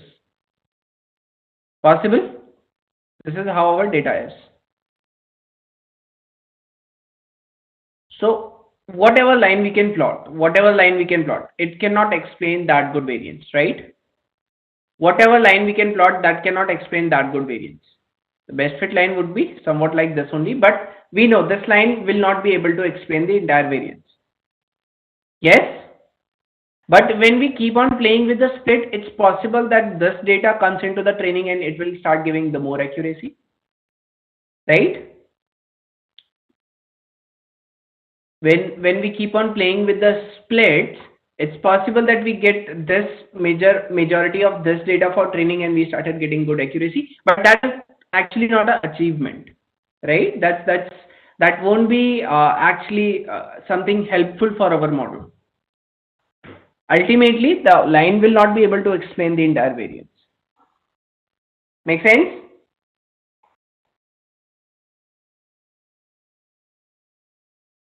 Perfect. Now, how we can check the overfitting, guys?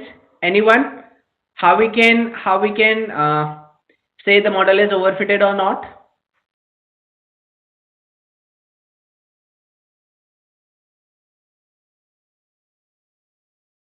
Anyone? How we can say the model is overfitted or not?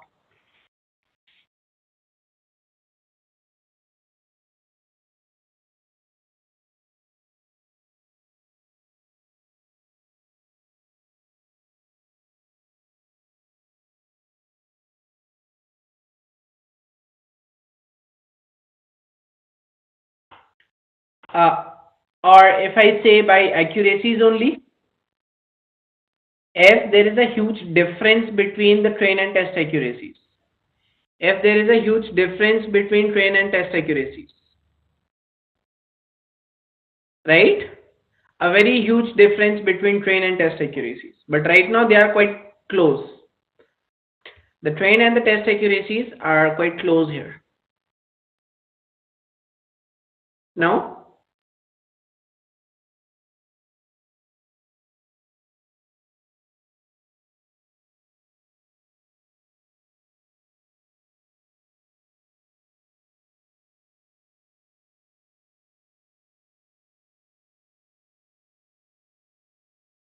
yes, LM dot score will give us the score.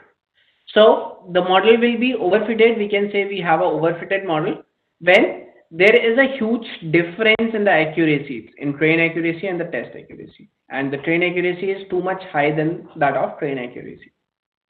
Okay, that's how we can say the model is overfitted. But right now the model is not overfitted, right? Right now the model isn't overfitted, right?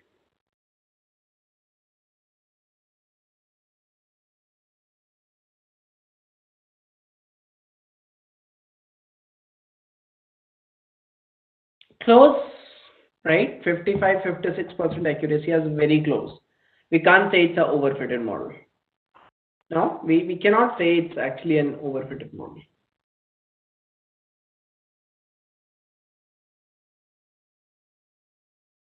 Perfect. So now let's see what will be the case if there is a overfitted model. Now again, let me show you how we can make the prediction. lm.predict function can also make the predictions.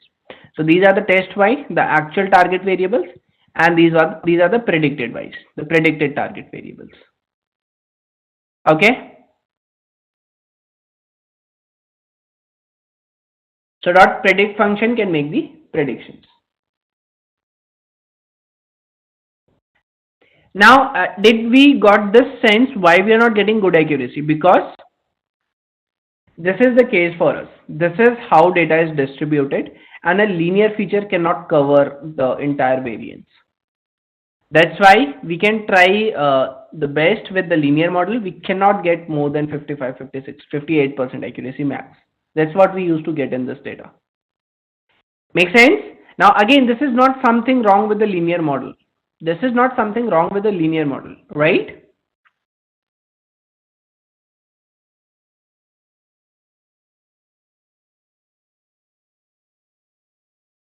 Yes, guys, we can see this is actually not something wrong with the linear model. The data is like this. A straight line cannot explain a good amount of variance in that data. Right, right. So this is what a linear regression can do best. And we have other non-linear regression model like tree-based and support vectors that we will do in further sessions.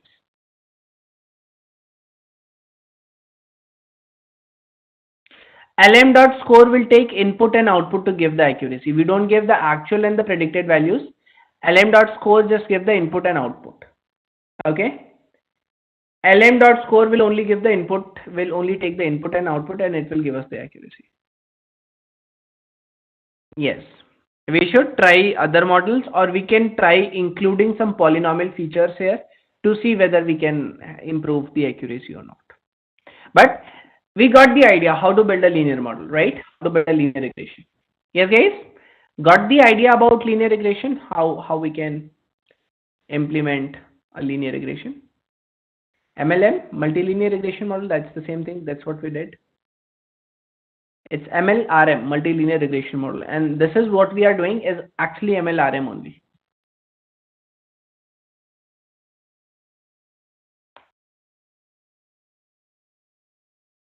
Okay. Perfect, guys. All good with this? Now, we know that this is not actually a overfitted case, but let's see what we should do in case the model is overfitted, right? Though it's not overfitting right now, but let's see the codes and let's see how to implement Ridge and Lasso if there is a overfitting case. Okay, let's see that, guys.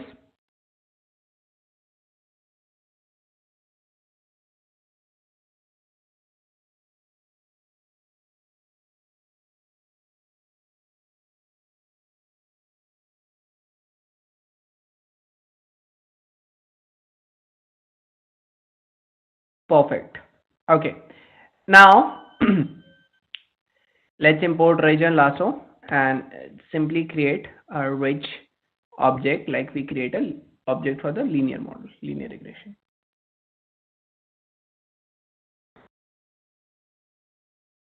Now, see, remember the value, remember the alpha thing in regularization cost function in Lasso and Ridge. There was a cost function, and in that cost function, there was a regularization parameter alpha, right? There was a regularization parameter alpha, remember?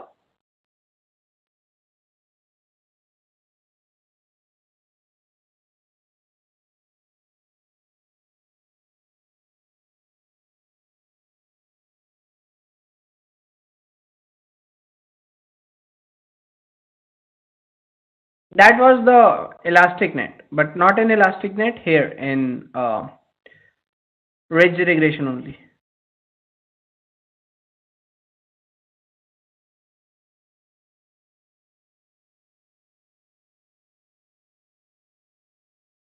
Okay.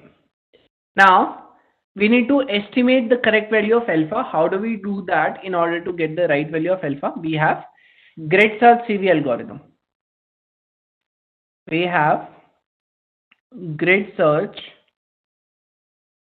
CV, stands for grid search cross validation. Okay. Now what this grid search will do, we can give possible values of alpha we want to test on.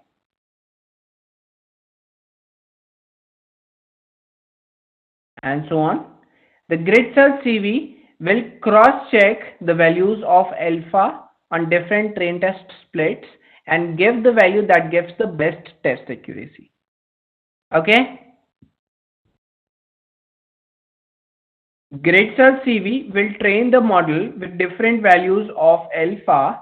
It will check the test accuracy for every split on every value of alpha, and it will give the alpha that gives the best test accuracies. Okay, now there is a parameter CV that stands for cross validation. Let's see how that CV works. Grid search CV. CV, where CV stands for cross validation. So let's suppose we specified CV equals to 3. Suppose. So then test size will become, test size will become 1 by 3. Okay. The model will do train test split, train test split.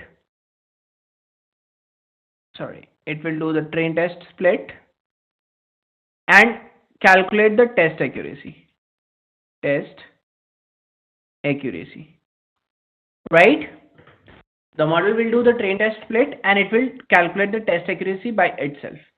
So if we specified the CV cross validation is 3, it will do it 3 times to make sure whether we are covering all possible types of data, right? It's not a biased result. It could be a possibility that in one kind of split we get good accuracy, in one split we get a bad accuracy or worst accuracy. So that's why it will try this train test split multiple times and check the accuracy for multiple test data set to be very sure about we are actually capturing every possible variance in the data. Make sense? Make sense what's happening here? Yes, guys? Similarly, if the value of CV equals to 5, then test size will be 1 by 5. It will do train test split.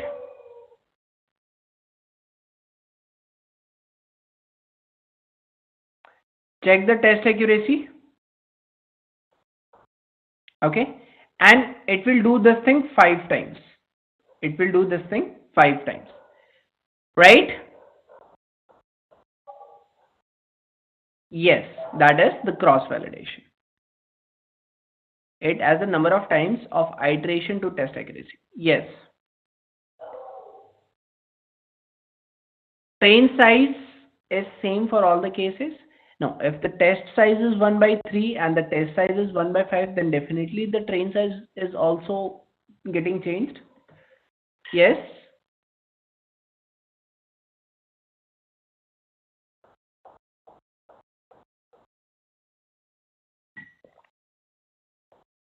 Yeah.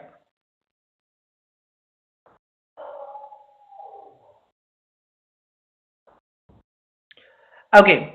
Understood the grid search CV thing?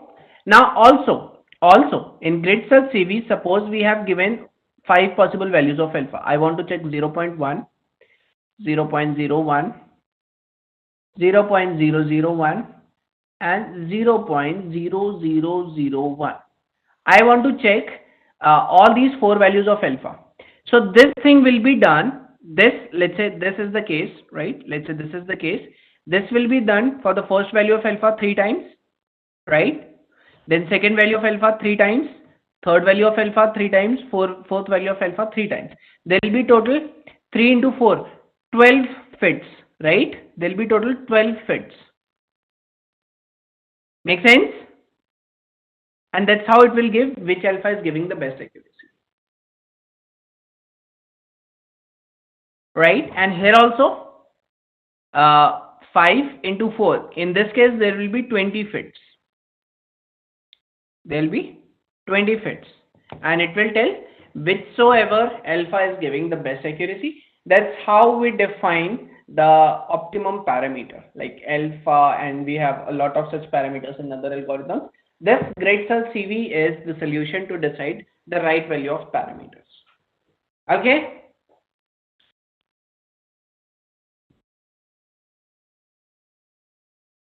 Alpha is 4. I'm sorry, where it's 4? I didn't get alpha 4. Okay, the 4 values of alpha. We can change.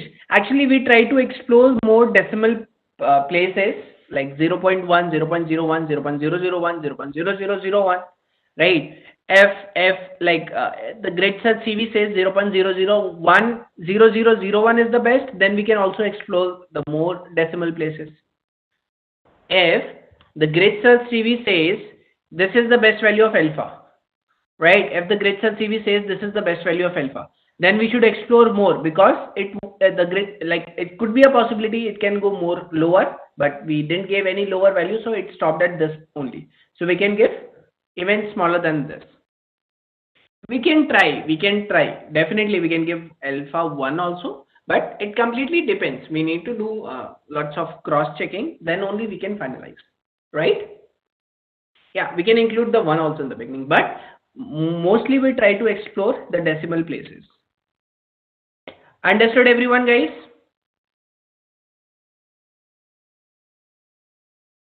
So that's what we will do here also. Okay, now let's understand. we imported, it will tell which value of alpha is the best and we will use that value of alpha. We imported grid search CV and we specified the possible values of alpha, right? We gave what values of alpha we want to check. Now see, we are creating an object of grid search CV in which we are telling that ridge is the model for which we need to do the testing. We are giving the possible values of alpha. We are giving the cross validation, how many times we need to cross validate. And verbose is basically how to display the execution progress basically. Let me show you what is verbose. When the verbose is 1, see, grid search cv.fit is telling some information, right? It's telling some information about the execution. If I make verbose equals to 0, it will not tell anything.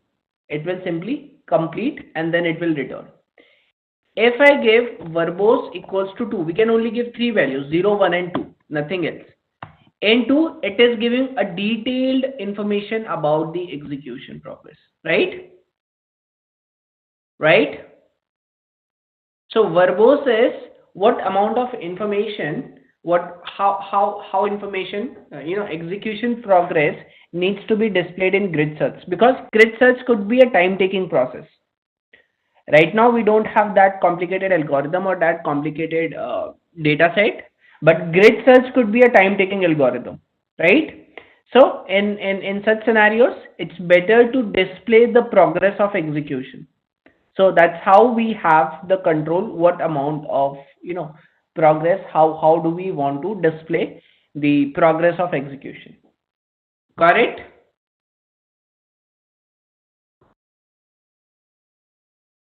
Verbose,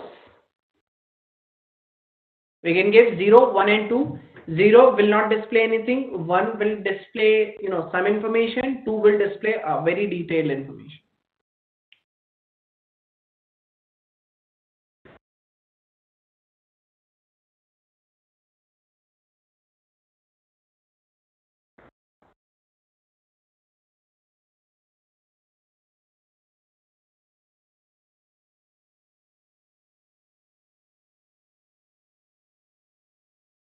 Yes, clear?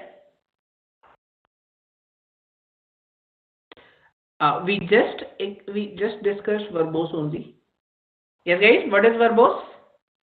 We were discussing verbose only.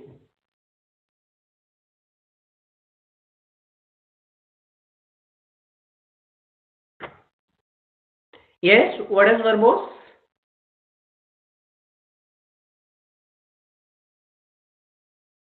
Exactly. Awesome. Awesome. So this grid search CV is clear, guys. Now we simply fed the grid search CV with the possible values of alpha and cross validation.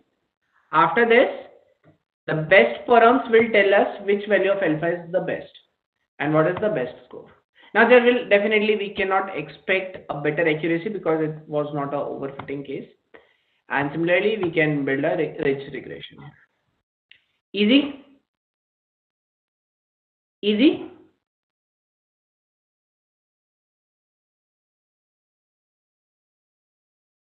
Awesome. See, when we were actually discussing their mathematics and all, it looks quite tricky, but how easy it is to implement the code.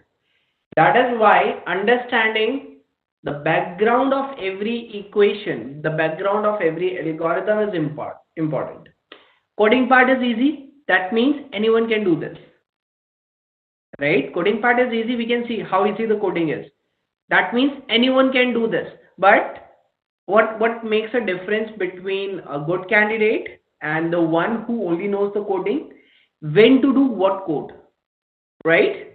And how do we make a good decision on when to do what code? When we actually know what this function is going to do with the data. Otherwise, it would be quite difficult to take a right decision.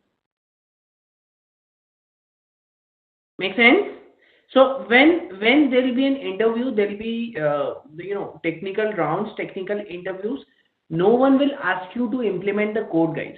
No one will ask you that tell me which library, what is the function to implement logistic regression. No, there will be question with respect to the concepts. why to use logistic regression, right? Or what is the cost in logistic regression, how the logistic regression got trained, or how the linear regression got trained, right? So that is what usually the technical questions. That's how people ask about the technical queries,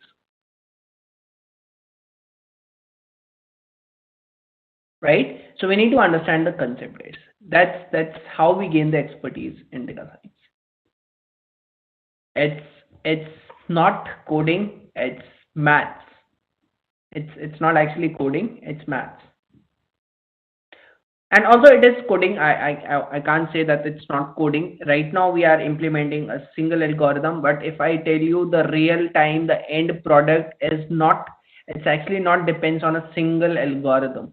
It has an entire pipeline with lot of customized pre-processing, lots of customized algorithms and other things. Right now we simply implemented single algorithm, single use case to get the accuracy, so it looks quite sorted. But when it comes to the end product, the final product what we deliver, that consists of an entire pipeline having different pre-processing methods or different customized algorithms, lots of things are there. So this will also require a good programming background, or I won't say a background. No, it won't require a good programming background, but it will require a good programming grip. We need to have a strong grip on programming. Okay.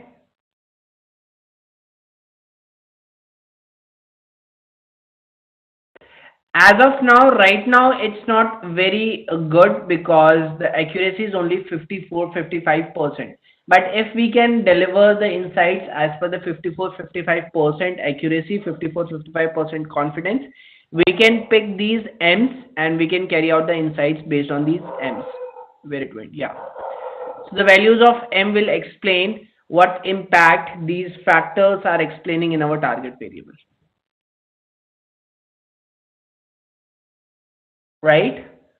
Or the another thing, suppose they planned to place a product in a given store. Based on their product properties and the store properties, we can predict what can be the estimated sales, right?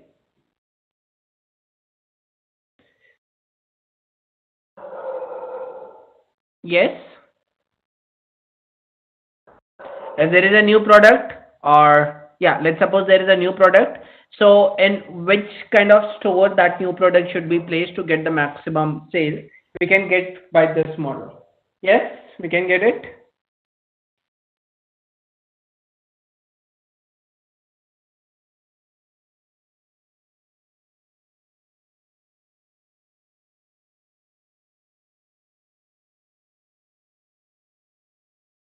Perfect.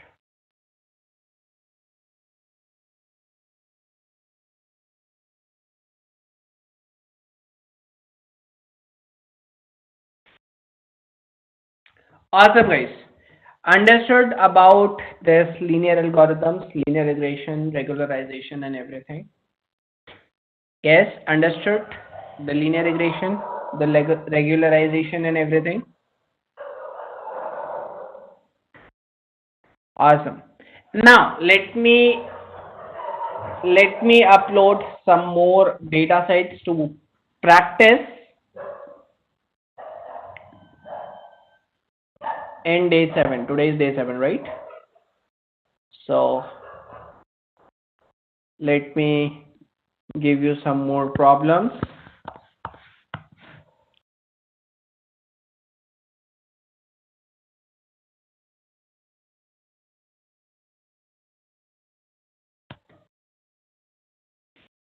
Where are the problems? I think I have the problems here. Um,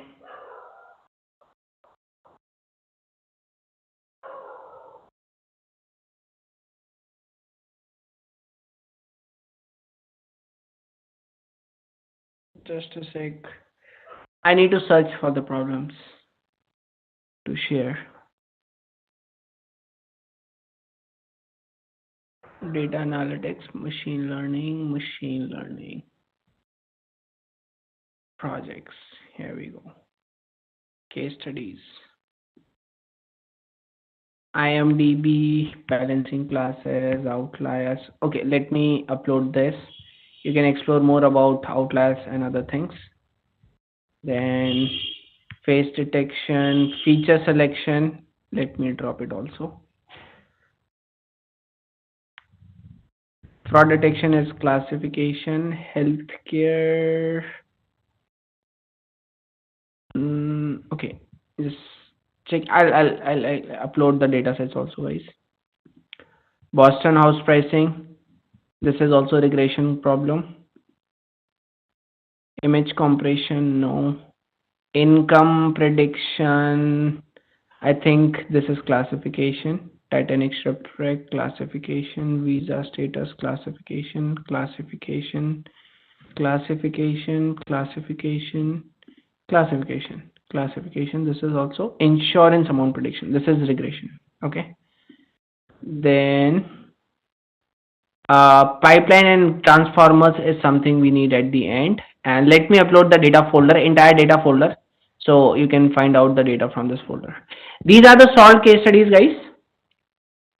So I would say just don't do the copy paste or just don't execute all these case studies. Try to look, try to understand and try to solve them by your own.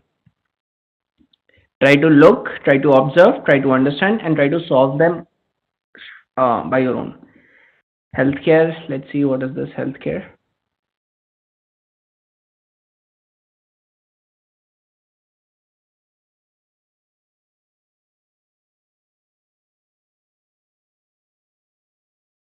It's up to you, you can use anything. Which tool is better, which programming language is better, which field is better? These questions are always subjective. Yes?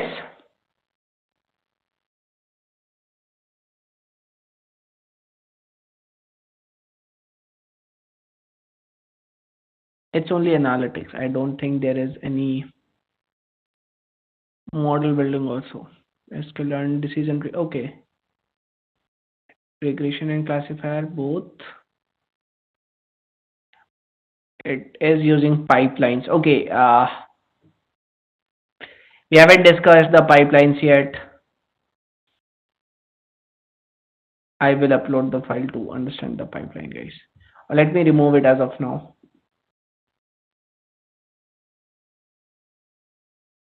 Don't go with this one. Pipelines and estimators are something we use in final deployment. Pipelines and estimators are something we use in final deployment. So I removed the healthcare case study, house pricing, feature selection, clustering outliers, and insurance amount.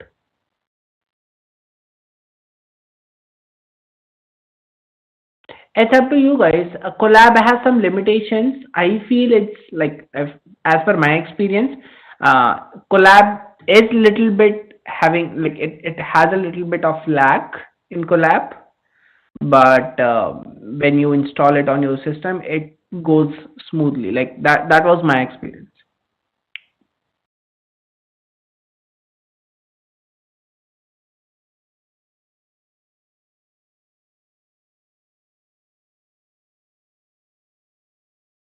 This is also having a pipelines, guys. Okay, no worries. Explore about the pipelines also. That's your assignment. Try to explore about the pipelines and estimators. So let me just upload the code for exploring the pipelines and estimators. Pipeline and transformers. Let me give you an idea what exactly are the pipelines and the transformers. See, right now we do the steps one by one, right? We did missing values, we did outliers, then we did scaling, suppose, then we did get dummies, right? And there are further steps we created. So in pipeline, instead of doing these steps one by one, we create a pipeline like this.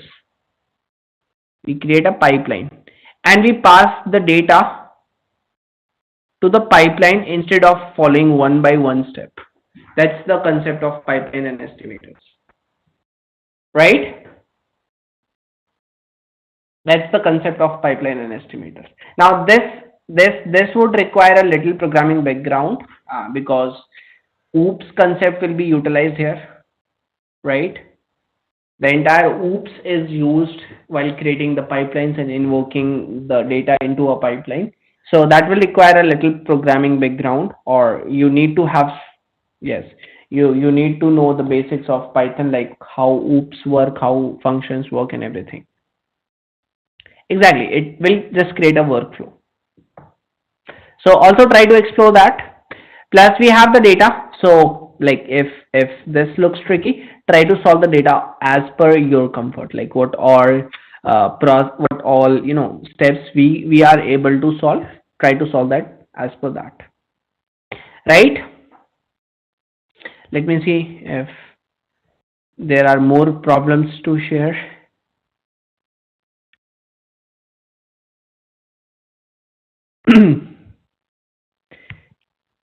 Customer churn, face generation, finding similar houses. Income prediction is also predicting employee exit recommendation engines. Reducing colors, wardrobe identification. Most of them are classification. Okay, that's okay. And here, the drive link, I've like the drive link what we are referring for this batch. It's in day 7. It's in day 7. Okay, that is in day 7.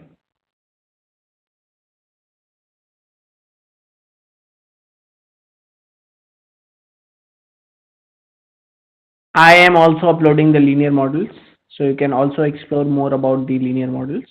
So I've uploaded LR example. I have uploaded more files to explore and learn about the machine learning.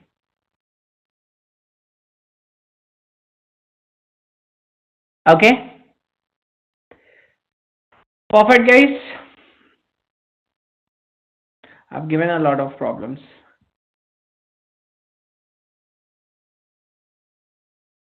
Why this folder is 2 times?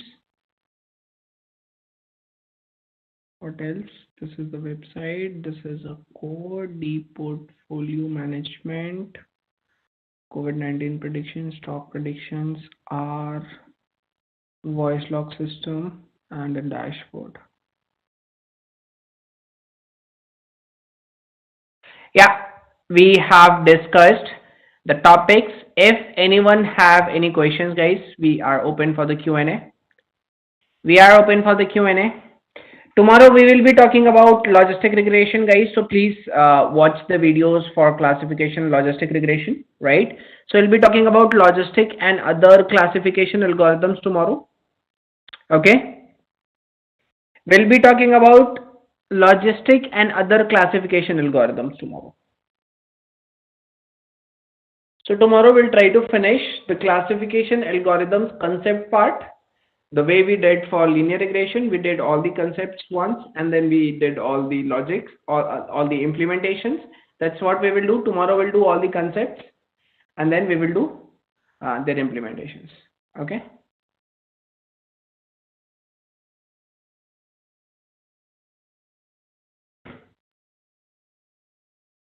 Oh, I'm so sorry. I'm so sorry. Yes, the homoscedasticity and heteroscedasticity. Basically, that is if there is any multicollinearity in the error term itself, right?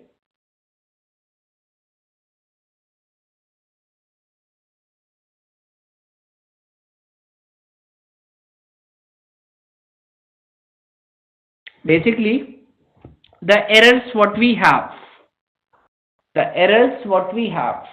if the errors still have some variance, so that can be improved. What I meant to say is, suppose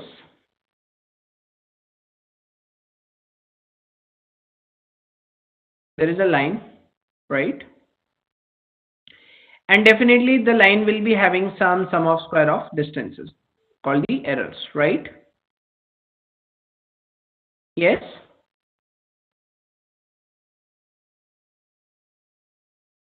Right? Now, if these errors, only the error observations are carrying some variance, so that can be explained by some other model that like if uh, there is a significant pattern or a significant variance in the errors of the observation, so we can build one another model that can predict the variance, right? Ideally, for a good regression model, it should not be there. For a good regression model, the errors should not have some variance, right?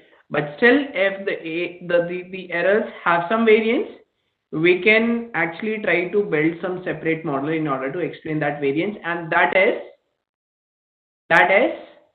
boosting. We will talk about that in boosting, how we can build another model to predict the error. Variance means some information, error are also explaining you some information, right? Variance means the errors are also telling us something about the data. Basically, they are scattered in some specific manner, and we can try to predict that trend or that sequence also. If we only calculate the errors, we want the errors to be random only. We want our errors to be random only. We should not want any pattern, any specific variance in our errors.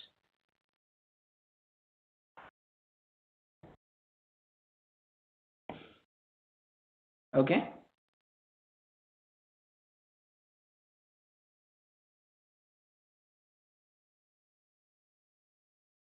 Yes, if the p-value is greater than 0.05, we can drop that call.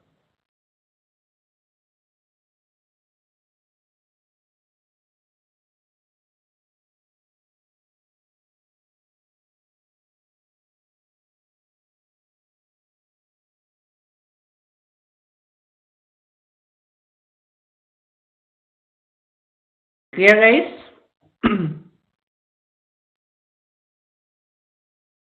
Yeah, if there are any questions, we can discuss the questions. We are not going to discuss any new topic, guys. We will be only doing Q&A now. So if you have questions, we can discuss, or else we are good to drop off. Why is the coefficient is in form of array? It should be a number for a single line. In case of in case of multilinear regression model, there will be multiple coefficients for multiple variables.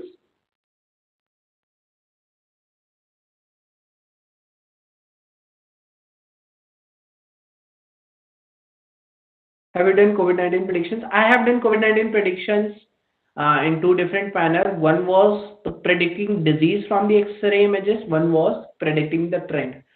And there was a custom algorithm. There is no machine learning algorithm to make the predictions.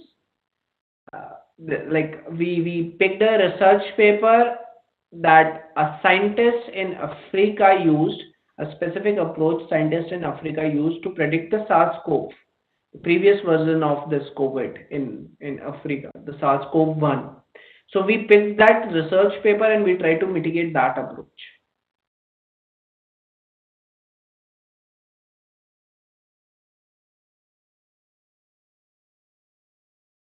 Why is the coefficient is in form of array? Because in case of multilinear regression model, every column is having a multiple coefficient. Like every column is having a separate coefficient. So in case we have 10 columns, there will be 10 coefficients. If there is only one column, then there will be only one coefficient. Okay? Yes. Anyone? Anything else?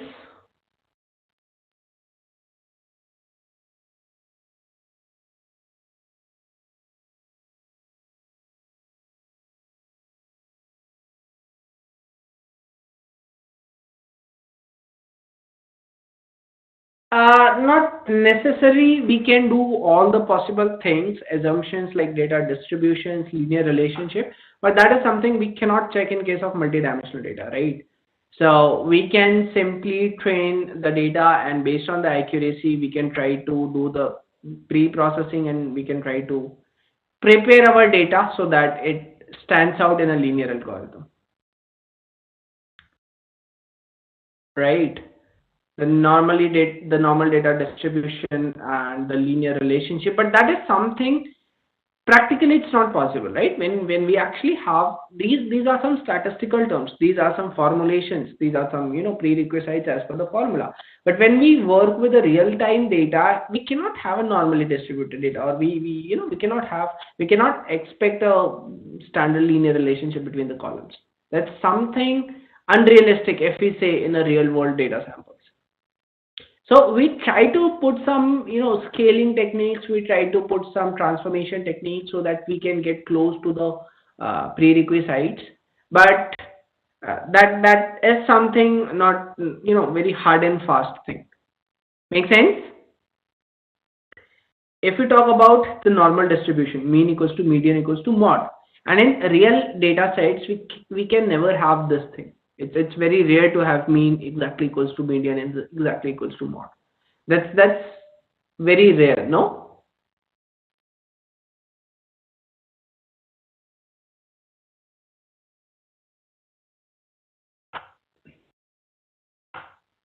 Yes.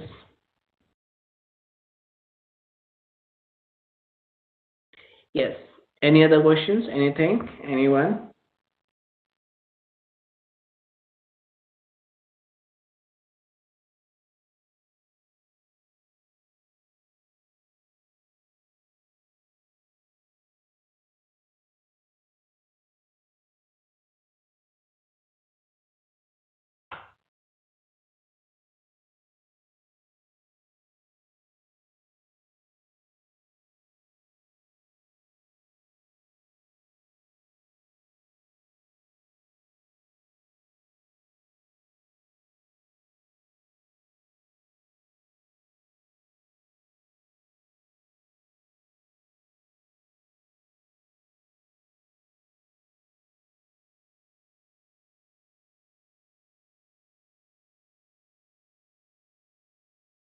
What is the error?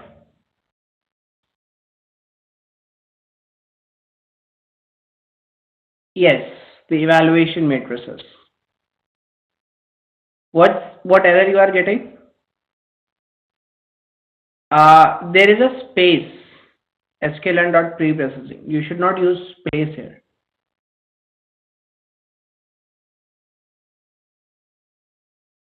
There should not be any space in between.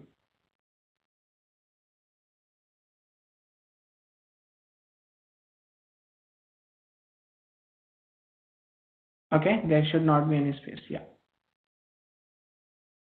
Yes, guys. Please let me know if anyone have any questions, anything.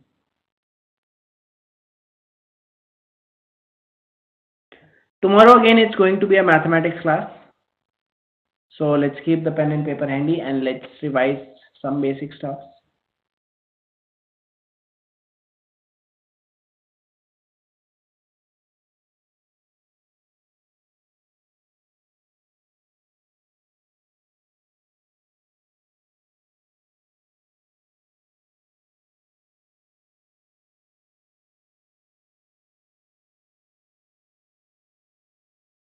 In what cases?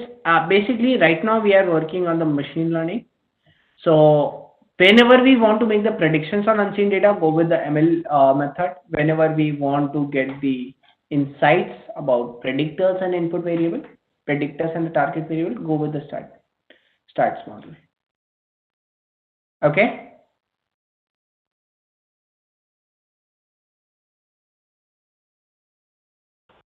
correct. Awesome.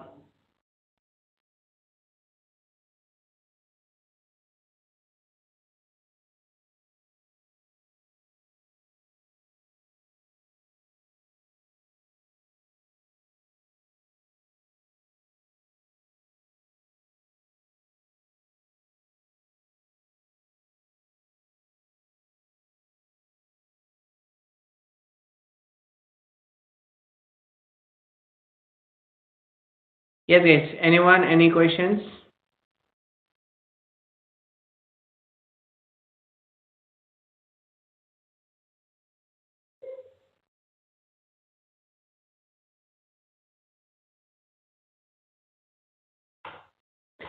Any other questions? Anyone, please?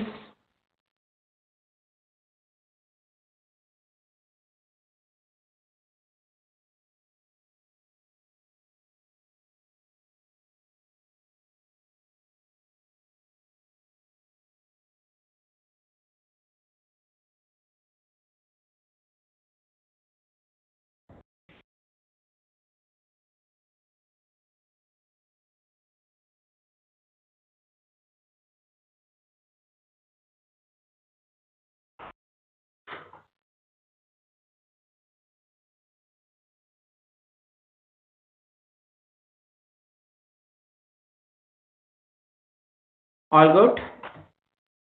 Awesome, guys. So that's everything for the day. See you in the next class and let's do some more interesting stuff. Thank you all. Thank you, everyone. About the Kaggle, right now, I guess we have only done one algorithm. So let's start the Kaggle thing after we finish few more algorithms. How to get rank? By practice, by doing a lot of projects. Right? Lots of things we gain over experience only. Right? Lots of things we get over experience only. We try to solve more hackathons. We try to solve more, competitions. That's how we are going to get better experience, and we are going to, get placed at some top ranks.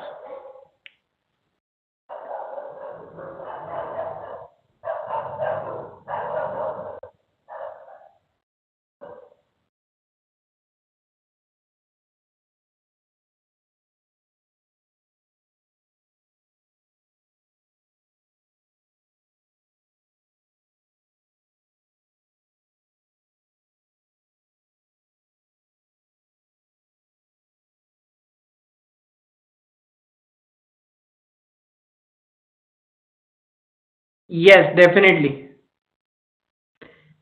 Definitely, it's a better idea to, get handy over the Kaggle projects for a good job. Yes.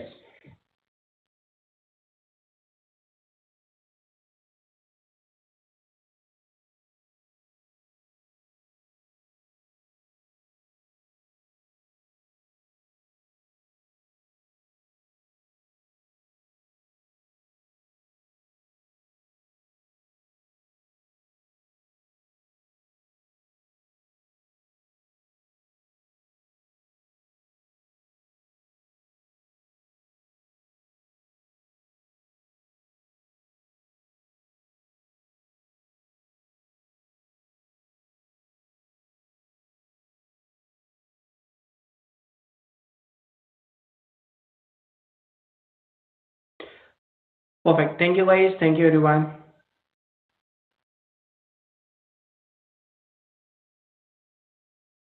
Guwahati, I have been there in Guwahati. I was so small at that time. I didn't remember anything about Guwahati.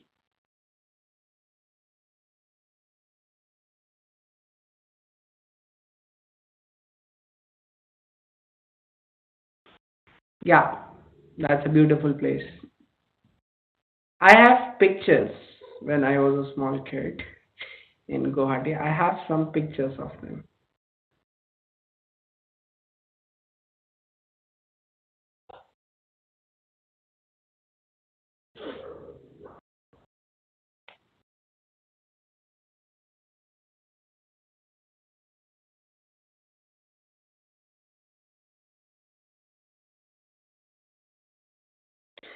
Perfect. Thank you, guys. Thank you all. Bye bye.